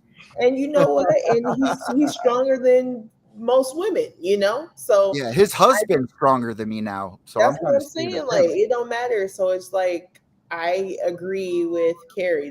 I always said that there should be their own league and they can fight each other, because who am I to deny anyone to have the right to compete? I don't think that's fair. If they want to compete, they want to fight, but should I have to fight a man? No, I'm not going to. I'm sorry if I did offend anybody. I just really wanted No. to know people's opinions on that. You know? Yeah, I'm with it there, but here's the thing: I don't think you're gonna run into enough to actually for them to go in their own division. So There's it's a lot. There's more than you think because my friend Brady listed 5 guys, whatever, such a hard thing to go with, but 5 of them that he wants to fight in MMA. He's doing Wait, where's the event? what? If you get the information on the event, that's something I would like to cover. Is that the showboat? I'm fucking going to that shit. Are So you it's kidding? around us. Like, I want to see this shit. I want. Steve does not want. Steve is about to pay us $50 each not to go cover this Watch event. people going to possibly. Dude, I might get out there in a dress. And if I've watched wrestling, I'll fucking go to this. Just saying. I mean, it's bad enough. People were actually paying money to go watch, like, what was it, the lingerie fight league? That was bad enough. Yeah, in Vegas. The in Vegas. bikini boxing. Yeah, Trap Gambino, my boy Trap Gambino was the judge out there. Awesome. Yeah. I hated that so much. I got another question for you here. What's going to be your next haircut? There's so many things I wish I could do to your hair for fight styles. Do you have any designs in mind that you want to do with your hair for braids? Oh, me? Yeah. It's just how I go, you know, how I feel. However she's feeling when they're about to get braided up for the fight is how however I'm feeling. I'm very stylish and, you know. I seen that. I was looking at your social media. I'm like, I don't know why anybody would think that you don't have any presence. Your social media is amazing. You take fantastic pictures. You don't show off too much and you show off enough. And I think that's fucking awesome. Yeah, thank you. Yeah, I believe in being versatile, and I'm a woman, and I like being feminine, and you know, I let that show. It's just I happen to fight, and I'm good at it. Love it. I love it. That's it. I'm here for it, and I think it's more female fighters should look. Why can't we be feminine? Why can't we try? Now, why can't we train and look good? I train in surfer shirts because I like to roll, but I like to look good. So I wear flowers down the sleeves, and they're really like cute surf gear. Fuck that! I don't want to wear what guys. That's a good idea. Oh, okay. It's the same material. They're actually less expensive than a rash guard. And they wear for a long time. Great. I love surf shirts. I'm looking into it. I like to look good. I don't think that we have to compromise. But that was another topic I did want to bring up because while I was doing my little research, why do females feel like they have to get naked? Right. The way the sport is. Why do they do that? I'm sorry. So one of our guests, Jamie, obviously, she's one of these athletes that has an OnlyFans page. Does she? So also recently, like what we've seen, Paige Vanzant open up one. You've seen things where I'm going to open up one, like other celebrities are starting to kind of do things of that. You're also seeing things of athletes opening OnlyFans page, but doing it for other content, not the spicy content. I guess we'll say it that way. Okay. Like I think Chris Cyborg just signed a contract with OnlyFans to produce actual like MMA combat sports content. Yeah, I told Ben Davis. I'm literally talking about. But yeah, I know what you're talking about. Like if you look around the combat sport as a whole, the majority of females, it seems like it's almost like you have to have an ulterior page just for that type of stuff. Yeah, like it's like where it was just a handful of girls a few years ago. You feel like it's probably a good 10% of the combat sports athletes involved in females combat sports. You know, almost like it's like you. I'm pretty sure like you go through both boxing, MMA, you know, all jiu-jitsu. Everyone, it seems like almost everyone is starting to get in here. So. But yeah, it's a no for me. We're gonna switch gears real quick right here because our second and final guest of the night is hopping in, Mr. Stanlee Wilson. First and foremost, appreciate you hopping on. I know you're over the pond. It's a different time zone and things of that nature. So, Stan, appreciate the time tonight, my friend. No, thanks for having me. It is 20 to 4 in the morning here. Well, Well, so we got you up early. You got to get some early training in afterwards, or you got to go back to sleep after this? I'll go back to sleep till about 10 o'clock, Perfect. and then I'll go training. Well, first and foremost, appreciate the time. I'll go around the horn. We got Miss Brittany Parker, a fellow combat sport athlete on with us. Underneath me, we got Miss Carrie Stellar, fellow media member, combat sport trainer. She actually does get her own training in as well. And Mr. Evil Eddie, our producer tonight. But first and foremost, Stan, obviously BYB 11, they're in London. How excited are for you to kind of get one of the bigger promotions for bare knuckle boxing over there in your backyard there? I think it's great, and to be fair, we've got them coming over, and they're in one of the biggest arenas in the country. So it just goes to show how big they actually are. To your opponent, over there in the O2, man, that's a legendary arena there in London. It's not a bad first show, is it? No, not at all. Not at all. Bree, I don't want you to leave just yet because I got a question for you and Stan as well. She ain't going nowhere. She co-hosting with us. Stan, listen, you're in the doghouse. Zip your mouth, little boy. I'm not in the doghouse. My girl's waiting for me right there. Bye. Oh. All right. But let's get. Brittany isn't going anywhere. Relax there, Eddie. Relax. I wanted to ask Stan something. The O2, right? What's your most famous memory you would tell somebody about that? Like if they don't know anything about the O2, what comes to mind that you would tell somebody about it? I don't know. It's historical. Obviously, it was built in 2000. It was built for the Millennium. It used to be called the Millennium Stadium, the Millennium Arena. Sorry. So I mean, for me, growing up around that area, that would probably be the main thing because what it was built for. What's your favorite fight that you remember from there? Like you have one. So my first ever live fight at the O2 Arena was UFC, and it was Gustafsson versus Jimmy Manuwa. Oh wow! And that's before him and Jones's first fight too, if I remember correctly, right? I think after winning that fight, he got the Jones fight. Him and Manuwa was the fight that got him Jimmy, man, wow. It was a massive knee, I believe, that finished the fight. He even did very well against Glover Teixeira later on in his career. People forget, and then proposed to his wife. People forget about that fight. That was amazing. Yeah, that was my first big event at the O2. So that was quite cool to be there. So because I believe that was the first UFC event at the O2 as well. When you walk in there as a fighter, what are the smells? When fighters walk in, they smell chicken, beer, the crap. What is it like walking into the O2? What are the senses going through you? Is there anything different about fighting at the O2 compared to somewhere else? For me personally, no. It's just another office. Yeah. But I'm sure some people find it different. But I mean, once I'm on fight day, it's there's no feelings or anything like that. It's just an office to me. For our audio listeners, really quick, your shirt says "Top Dude" or "Top Dad." Top Dad. Top Dad. I got to get one of those. Did you see the new movie, or are you? Yes, I went to the movie. I took my wife, and she had to tell me to shut up because every time something happened, I was sitting in the cinema chair going. So you a Miles Teller fan? You like his performance in that one? Yes, I do. For me, that's probably the best sequel I've seen in 20 years.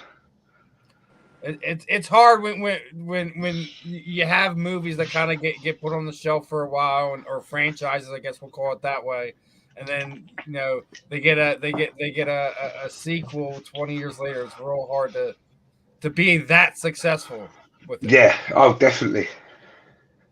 Like, can anyone name a sequel that had that far apart that was that successful? I mean, that's probably why I think it's the top 5 grossing film of all time now. Now we're talking films. What's your favorite? Either boxing or combat sports movie. Like are you Here Comes the Boom guy, a warrior guy? No, so my favorite boxing movie is Gladiator with Cuban Gooding Jr. That I mean, you've got your Rockies. They're everybody's favorites.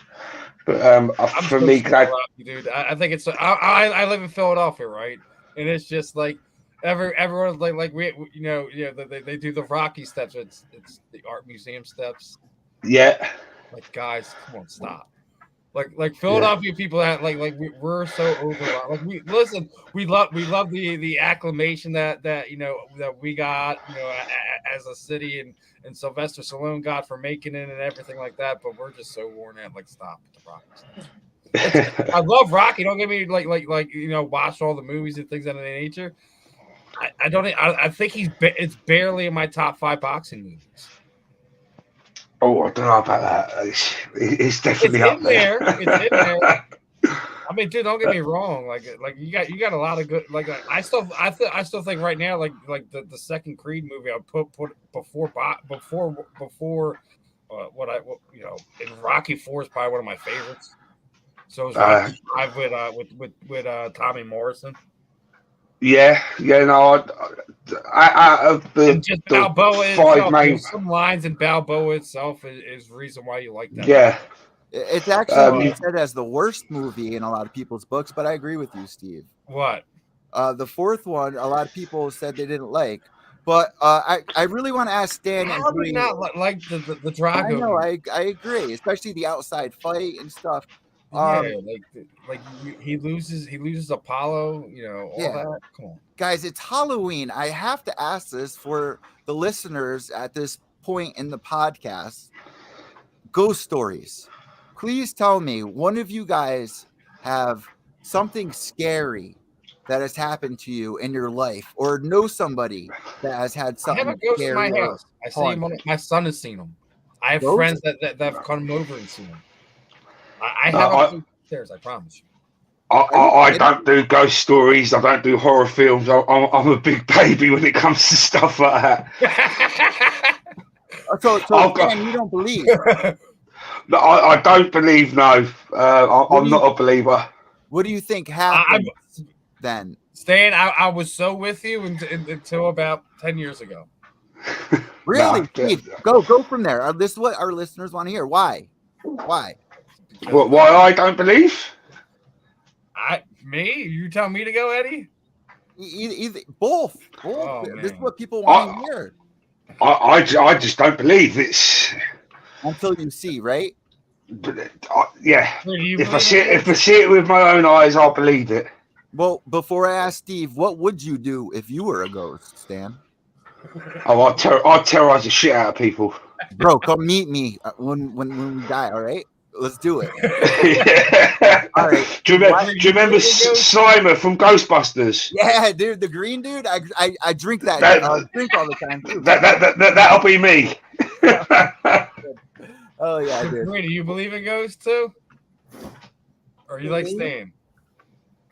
I don't know. Well, rephrase it. Let's rephrase it. Do you believe in an afterlife? Of course, yeah. But you don't believe they affect the physical humans? I agree with that. You're talking to a Christian here, and it says the dead knows nothing. I believe there's vapors or spirits. I don't believe they can affect our world, though. Yeah, it says the dead knows nothing. They're just waiting for judgment. So. I just think everything is in harmony. When we die, our energies are put into things. Everything's alive around us is what I believe. But I have seen crazy shit, guys. I've seen crazy shit, and there's something crazy inside of me, and it's proof on this podcast. All right. So I have a question regarding to the fight. Please. I want to know, Stan, do you feel any pressure? Do you feel like you got to get a W? No. No. As long as I turn up and put a show on and don't embarrass myself, then that's good enough for me. Okay. I'm too old, too long in the tooth now to be worrying about winning and losing. Okay. As long as I go out and do what I know I can do, the results will come. Okay, so you just love the sport then? I as silly as it sounds, I just love fighting. You just love fighting? Yeah, because I can go to the O2 Arena on the 16th. I can have a fight and not get arrested. Okay, yeah. What more do you want? I had to pop it on that. I love that. And that's going to be the first clip I pull from this interview. Okay. Thank you. All right. No, you're welcome. You're welcome. Okay. That's interesting. That's interesting. Yeah, I've always been like it. That response from Stan, like, I mean, you got to agree with it to a point. Like, not many times you're able to kind of go where you're running and just throw down bare knuckle style. It's one of the rare things that I think that you have to agree with the growth of combat sports. I think the ascension of bare knuckle boxing has brought on a place for more athletes can kind of show where they go. You know, maybe some guys don't like boxing because there is a little too much of the grabbing of the gloves and things of that nature, and there are some. I think it takes a special type of person to do bare knuckle. Obviously, we heard from Britt. It's not for me. No. That give me some gloves, things of that nature. So I got to ask you, Stan. Says what is making you drawn to bare knuckle? You've seen so many guys, like of your style, your ilk. It's just they're just made for this type of thing. Bare knuckle boxing, BYB, BKB, however you want to refer to it. What's the thing that's brought you to here? I've done everything else. Like over here, I was a boxer. I was a K1 fighter. I was an MMA fighter. So I've done it all, and I've just gone full circle now, and come round to the. I wanted, because when I stopped doing the MMA, it first started getting a bit of limelight over here, and I said to myself, I want to do it at least once. That was 10 fights ago. So, I mean, I haven't fought for 4 years, obviously with COVID, injuries and stuff like that. So this would be my first fight in 4 years. But I believe it'd be my 10th. I've won 4 and lost 5. So, or I've won 4 and lost 4. I can't remember the records. Now, obviously, BYB is a different animal with the Trigon, things of that nature. Are you excited with the smaller fighting surface, less to move around? I was just going to say I haven't got to move nowhere. I'm literally going to stand in one spot with Jody. I can't. Me and Jody are not dancing fighters, I like to call them. I'm not going to throw one jab and then skip around the ring. I'm going to stand there. I'm going to be on your chest for the duration of the fight. I'm going to be. I'm not built for moving. You get that from me? Whoa. I think your son would say you're not built for moving away from the refrigerator too much, right? Yeah. I see you protecting it, Stan. I see you protecting it. Well, unfortunately, obviously, it is like 10 to 4 over here, so everyone else is asleep in the house. I've had to come to the kitchen. They got to come through him. Are you living in a city like I do? So mine's a town. It's like a village, and there's about 150,000, I think, in my city town. Oh, okay. So I live. Have you ever heard of Windsor Castle, where the Queen used to live? Oh, okay. All right. Wow. I live about 5 minutes from there. So if somebody like me goes over there, right? How different is it like when it comes to food or something? What's the first thing I should order if I go over there to watch you guys fight? Because I'm planning on doing this soon for Combat Deviants. I really want to do What? If we're at the O2? If me, Steve, and Carrie are If we were just in London, there, period, where you taking your American guests to go eat first? Yeah, what should we order? Oh, I don't know. I mean, I quite like the all-you-can-eat places, as you can tell. Yeah, I'll probably to be fair, it's usually a mix over here, so it'll be all-you-can-eat Chinese, but they'll have an Indian section. Bro, what? like a bit of everything.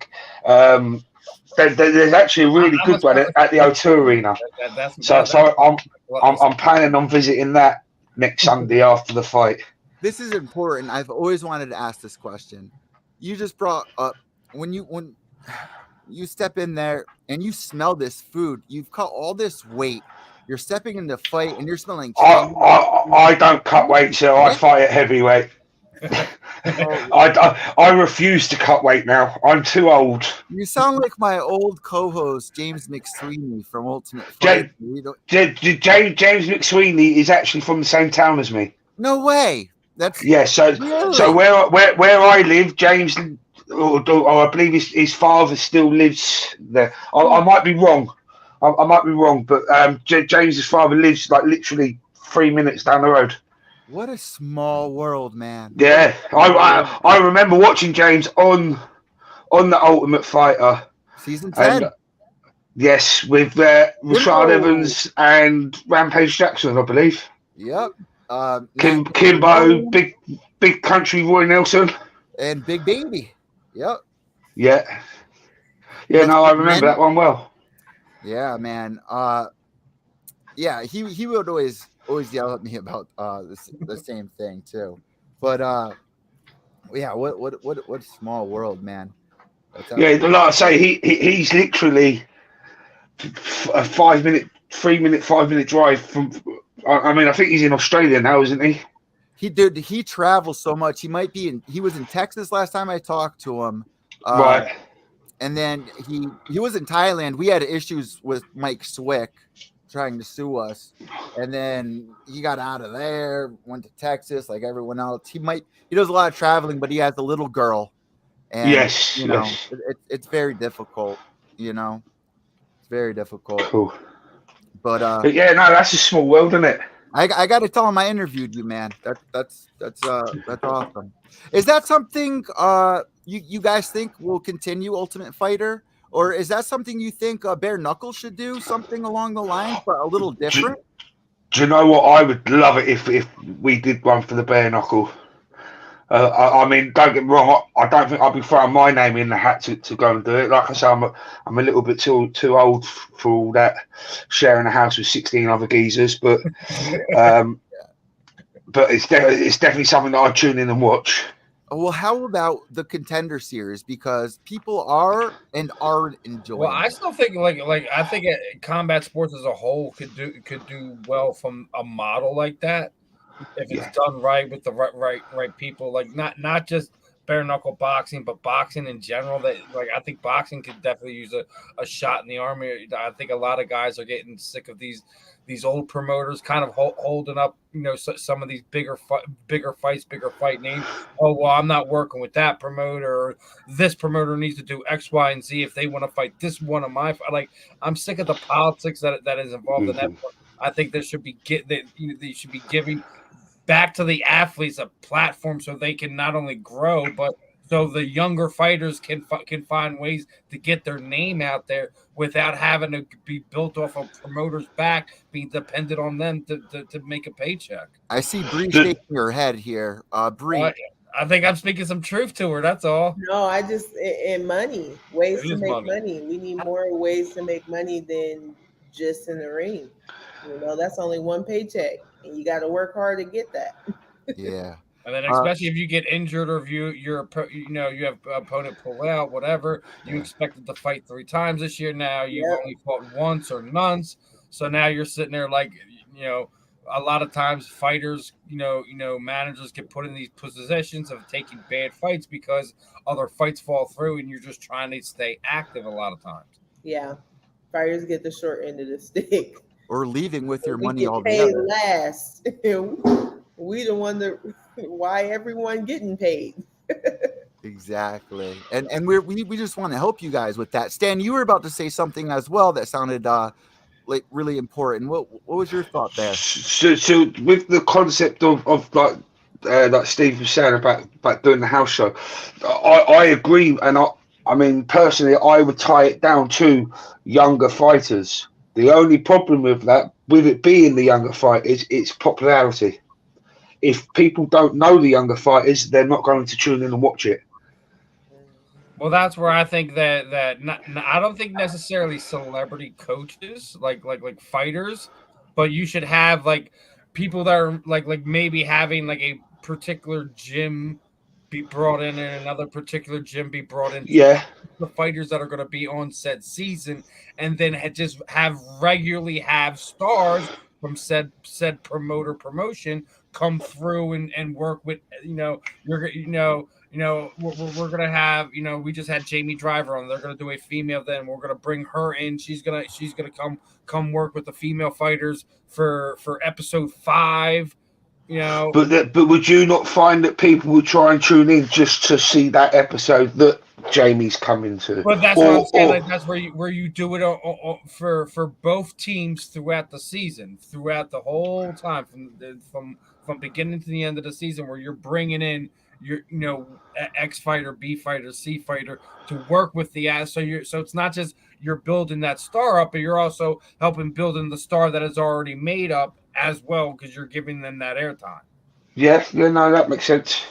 Like, you're sitting there already talking about like you already have Rampage Jackson as a coach. We'll not have Rampage Jackson as a coach. Let's have him teaching the guy that's going to be fighting this week. Teaching him like, hey, like I noticed this, and having X person show him something, whatever you're going to do. Like I think it's something that you can do, not as a thing where you make that the athlete the coach. I think you should do it in a way that hasn't been done before. You've seen the UFC beat that drum to death. It's dead. The Ultimate Fighter is officially dead.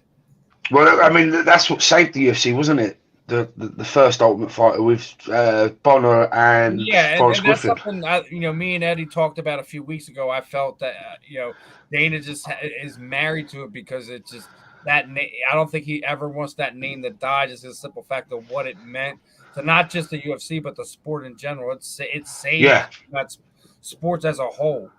And MMA as a whole for what that was, but I still think it's run its course. When Dana brought into the Contender Series, there literally is no reason for him to run the Ultimate Fighter. But that doesn't mean that I don't think the whole could use aspects of that model to help build their future stars. What about that 17-year-old, guys? Did you guys see? I think it's a joke how you have a 17-year-old get on in the first shot, and then you make Bo Nickel come back for 2 times.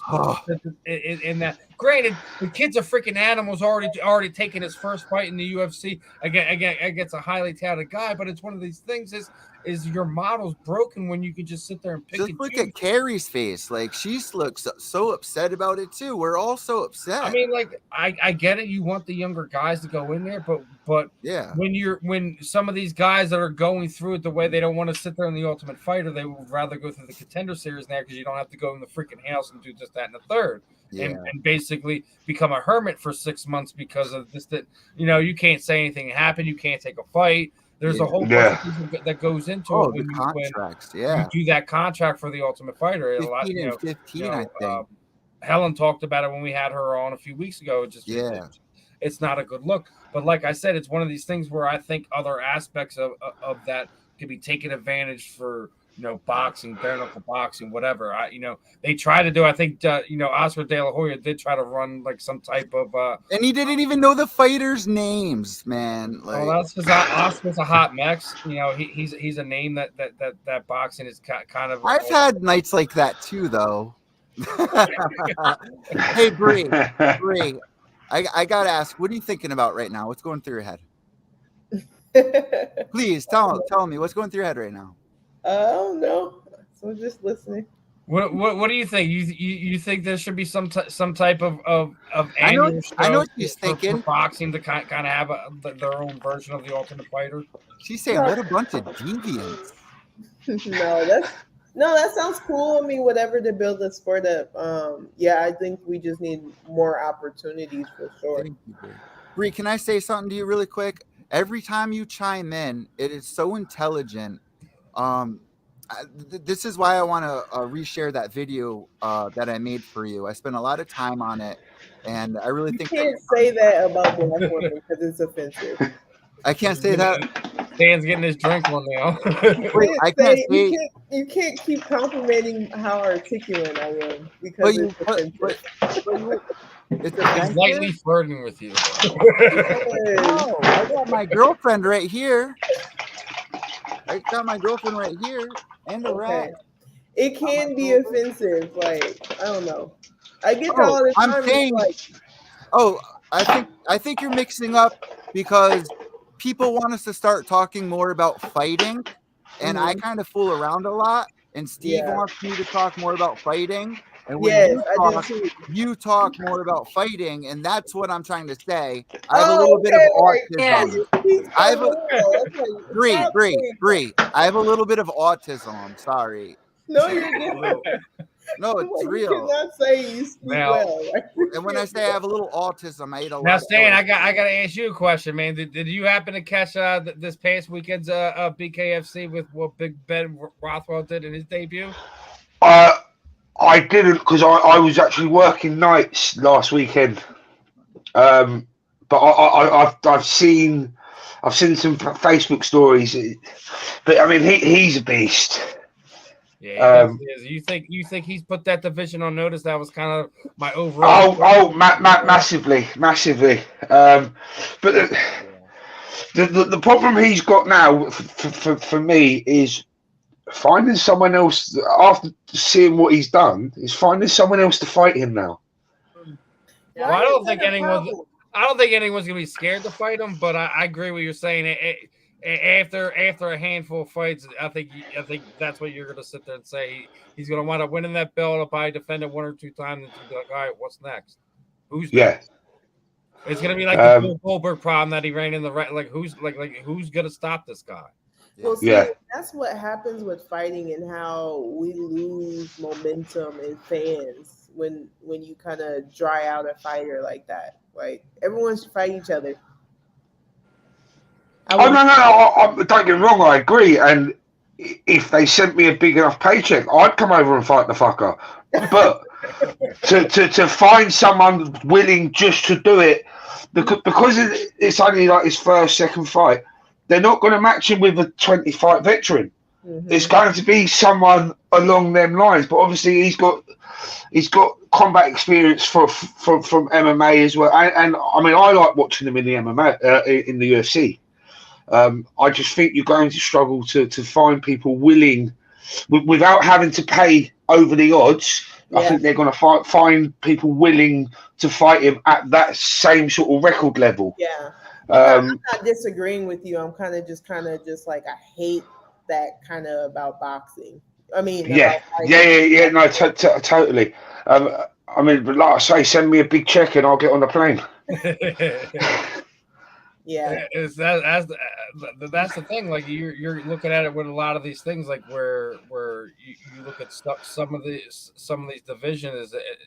It's rough to find the proper matchups, and then you're only going to get, like I said, you'll get a handful of fights. But then what are you going to do next? Like we were talking with Jamie about what Christine Ferreira is doing now. Now she's going down to 115 to go and try to attempt to go claim a belt down there. And it's just because if you really look around, it's like, who's next for her? She's already cleaned out her division at above her. So it's like she's in this weird spot now. So I mean, to a fighter's legacy, going to go down there, going to claim another belt is always a good thing, especially when you're trying to brand yourself as kind of like the baddest female in bare knuckle. So that part makes sense, but it's also like at the same time, there's a reason for that. kind of worn your options out at the other weight class. So it's like I got to find myself some fresh meat, so to speak. Misfit really worked her way through a lot of stuff, and I'd love to have her on. Well, so. she built up that division for them. If you really ask about it, you know, and she's also put a lot of work in over the years, both in Muay Thai and MMA and things of that nature. So I'm glad that she's getting her time right now. But it's one of these things where it's like she's in my opinion where what Stanlee was saying about that what's next thing. She's there right now. That's what's looming for Ben unless they find somebody or start to build around that division. Yeah. That's why I'm excited to see. Like me and Bree were talking about in our interview a couple weeks ago. Like they just want pretty girls. It's not like, and that's what Misfit. They do have a look. I don't care what the sport says at all. When we look at combat sports, they have a look that they like to promote. But that's how they start. It doesn't matter if they're good or not. Paige Vanzant has proven that. She's gone through 2 different sports that been terrible at and still wound up with a wrestling contract. How's that happen? Can I say something that's really go ahead? I'm so sorry, Carrie. I'm about to can I just say something really quick? Bree, I don't know what you thought I said, but I was just trying to tell you about the promo I made for you that your manager asked me to make to share for you. I don't know what you heard me say. Oh, okay. No, it's all love. Okay, that freaked me out. I don't know what you heard me say. Miscommunication. That really scared me. So much gets lost in translation. So much gets lost. I literally had to get up and walk around over there and be like, "What did she think I said?" No, it's all good. We'll smooth past it. I got a question. But I do have a question for Stan, just to respect your time. I want to know how much does experience plays a part in the fight game? Like massive. It's absolutely massive. I mean, experience over talent for a lot of people. Like for me, I mean, the guy I'm fighting, we're both like kind of old wily vets, so it's going to be a very cagey because we both know what to expect. But see, when you've got like a newcomer coming in that doesn't know what to expect, you'll find the more experienced guy will jump on that. I mean, for me, experience wins over talent. If you're experienced with a little bit less talent, you'll win that fight. But that's, I mean, again, that's just my opinion. If you look at the UFC, I think that's been the key to Glover Teixeira's. 100%. Like he's always been that good, but it's just you know being able to kind of be that, not just a wily veteran, but being just an all-around, so much time in the cage, know what to expect here, know what to do here. Like he's just a consummate. You have to be so obsessed with this game where all you're doing is either training or trying to get better in some other aspect, whether it be your physical fitness, your mind, doing tape on your opponent, on yourself. Like you have to be your biggest critic and the biggest nerd in the game when it comes down to it. I think that ultimately is what makes some of these fighters who are like that's what makes them the greatest, and that what makes them so much dangerous. Yeah, no, I agree with that. Definitely agree.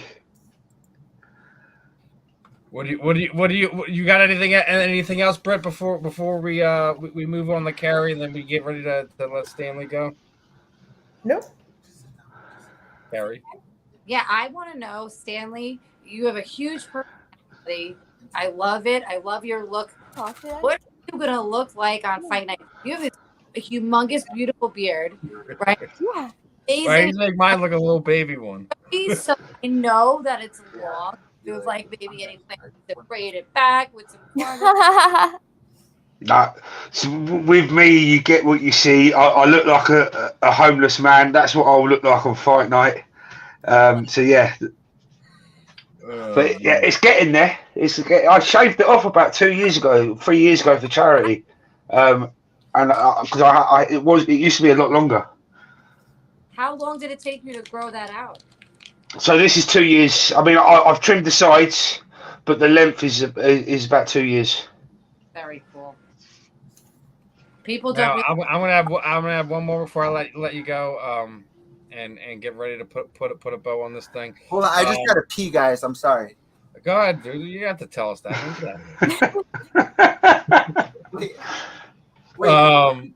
Stanlee, man. Where's that one come from? Like, it's almost a kind of a thing attached to Marvel Comics now. No, my actual name is Stanlee, but it's one word. Yep. So it's not Stanley, it's Stanley. Yep. So yeah, I mean, but my name's spelt different from the normal spelling. Yeah. So mine's Stanlee. Usually in England it's Stanley. I think my mum just wanted to be a little bit different. Yeah. She must have known from a young age I was going to be unique. She knew. Now, if you're gonna put yourself in the Marvel Cinematic Universe, who would you make yourself? I don't know. I quite like the way that Black Widow's suit fits her, so I'll probably go Black Widow. The Black Widow, I love it. Out of all the people, you picked Black Widow. I kind of love that. Yeah, no. I don't know. Hulk, maybe. Well, it should be cool in the next few years because rights kind of go back over. We might actually get like a really cool Hulk movie at some point in time. Yeah, well, I mean, I've just finished watching that She-Hulk. Yeah, watching the I didn't like it. I don't know. I didn't really like it. A little off, but it's just I think they're trying to build up to something in other things. Like I don't know if we're gonna get another season of that, but I just think they're building towards something. They're getting ready to do a big movie, the next phase, and I kind of felt like, they already said the writing was going to be more comic-y and kind of long, things of that nature. So, like, I felt like a lot of fans kind of overly gave themselves a lot of big expectations to it, especially because of how it starts off. Obviously, you already have Hulk there, but the fact that he's off-world now and things of that, like, they're setting things up, so.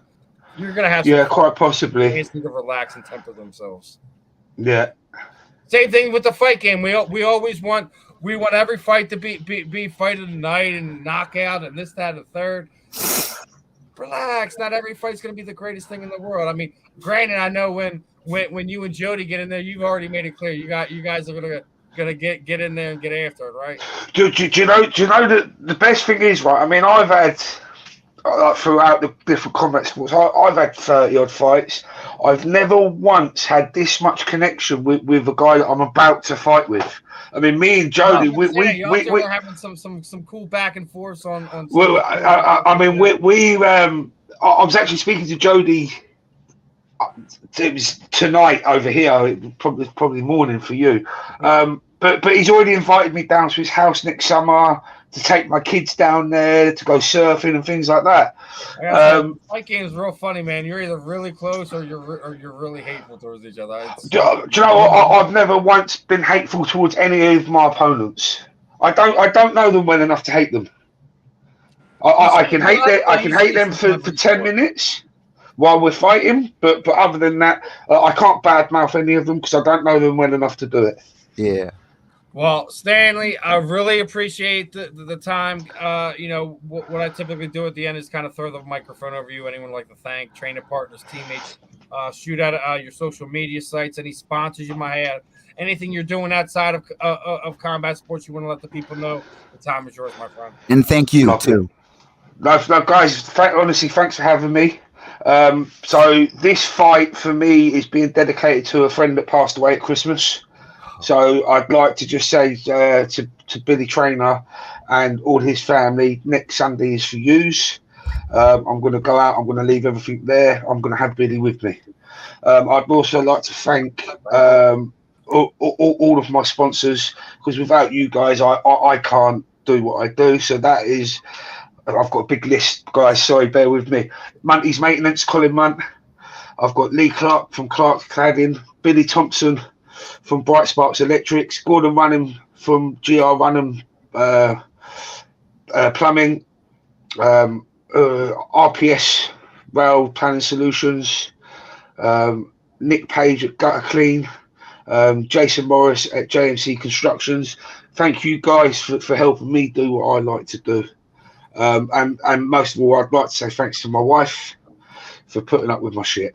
People don't understand, man. We can't get through life with the other half, man. People don't understand. No, do you know what? As cliche as it sounds, without I wouldn't do it. And I mean, not so much now, but when I was a very active fighter, we had a young family, and I never had to worry once about going away training and worrying about the kids, because she held the house down and absolutely perfect. So Claire, I love you. Thank you. You got it. Stan, before you leave, man, I'm gonna say a prayer tonight after I sit down and read the Bible. I'll get on my knees and show serenity to God for you. I know how hard that is, losing somebody and going in there and fighting for somebody. Win or lose, it doesn't matter. You put your all into it, man, and that's all that matters, and that's all that anything amounts to. And the only thing that has value in this world is peace of mind and friendship. And I'm glad that you're fighting for that, man. And I hope you find you know what? God bless. Thank you for them kind words, Ed. Thank you. God bless, man. All right, Stanley. Really appreciate the time, brother. Best of skill to you and Jody. Hopefully, I don't care who wins or loses, but both of you get out of there healthy. And me and Jody have already planned that we're going drinking after the fight. So he told me, you're arguing over who's the ugliest, and he's like, "Yeah, we're gonna have drinks." And I'm like, "Look at that." Guys, thank you very much, Kerry Bree. Thanks for having me, Stephen. It's been an absolute pleasure. Have a great one, my friend. Appreciate the time. We'll have to do it again soon. Oh, definitely. Thank you, guys. All the best. God bless, everyone. That was Stanlee Wilson. That was definitely a fun one. We're getting. I know we're a little over because of how crazy things. Steve, can I say something really quick before we end it? Yes, sir. Hey, Bree, Carrie, Steve, and me. I think it would be really important if we all reached out and got inspiring quotes from some fighters every week.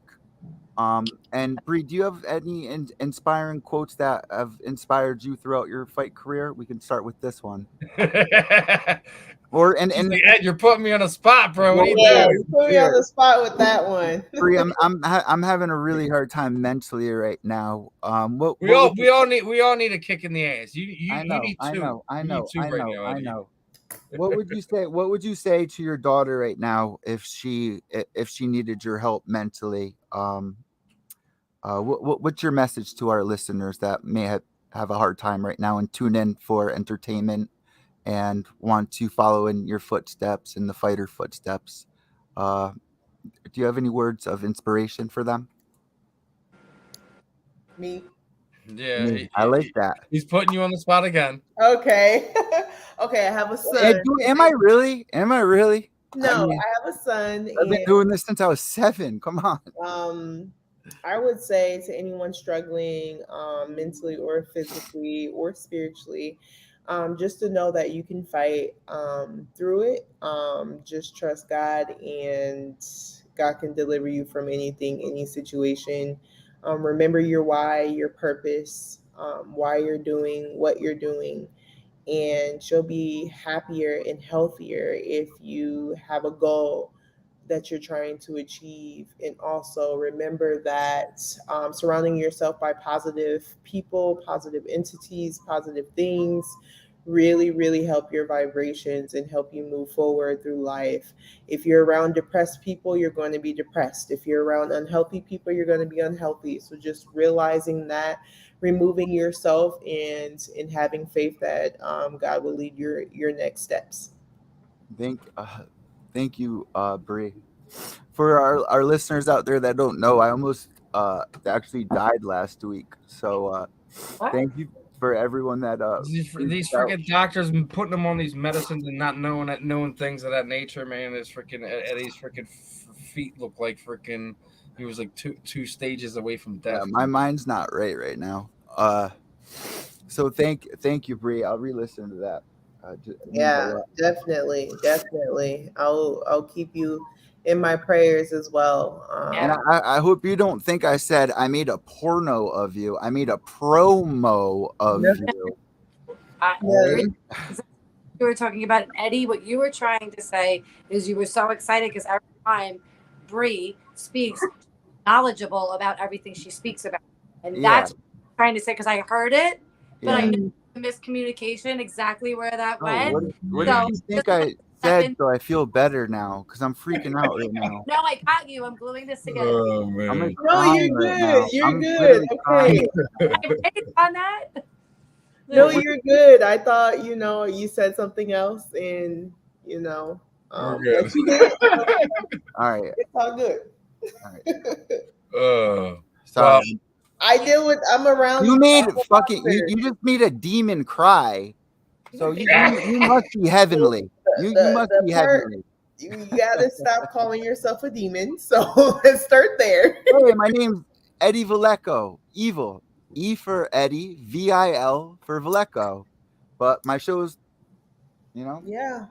And all about. and I just ignore that part because you seem like a great person. But I was named after my grandfather who was a deacon. So, yeah. Well, I anyway, appreciate. find the light. Move back to the light. That's why I'm here and I do this. You guys give me nothing but inspiration. So I mean nothing but respect to all of you guys. Steve, thank you for motivating me. You are my motivation. Carrie, thank you for always answering your phone for me, even when we don't talk. And I'm sorry for being such a pain in the ass sometimes, guys. we love you, brother. We all have bad days, weeks, etc. All right. But I'm just trying to smile. we're gonna continue rolling on here. We will be back next week. I already got two fun guests lined up for everyone. We'll have the gang back here next week. I think everyone will still be back here. Carrie should be good. Eddie should be finding his mental chi this week.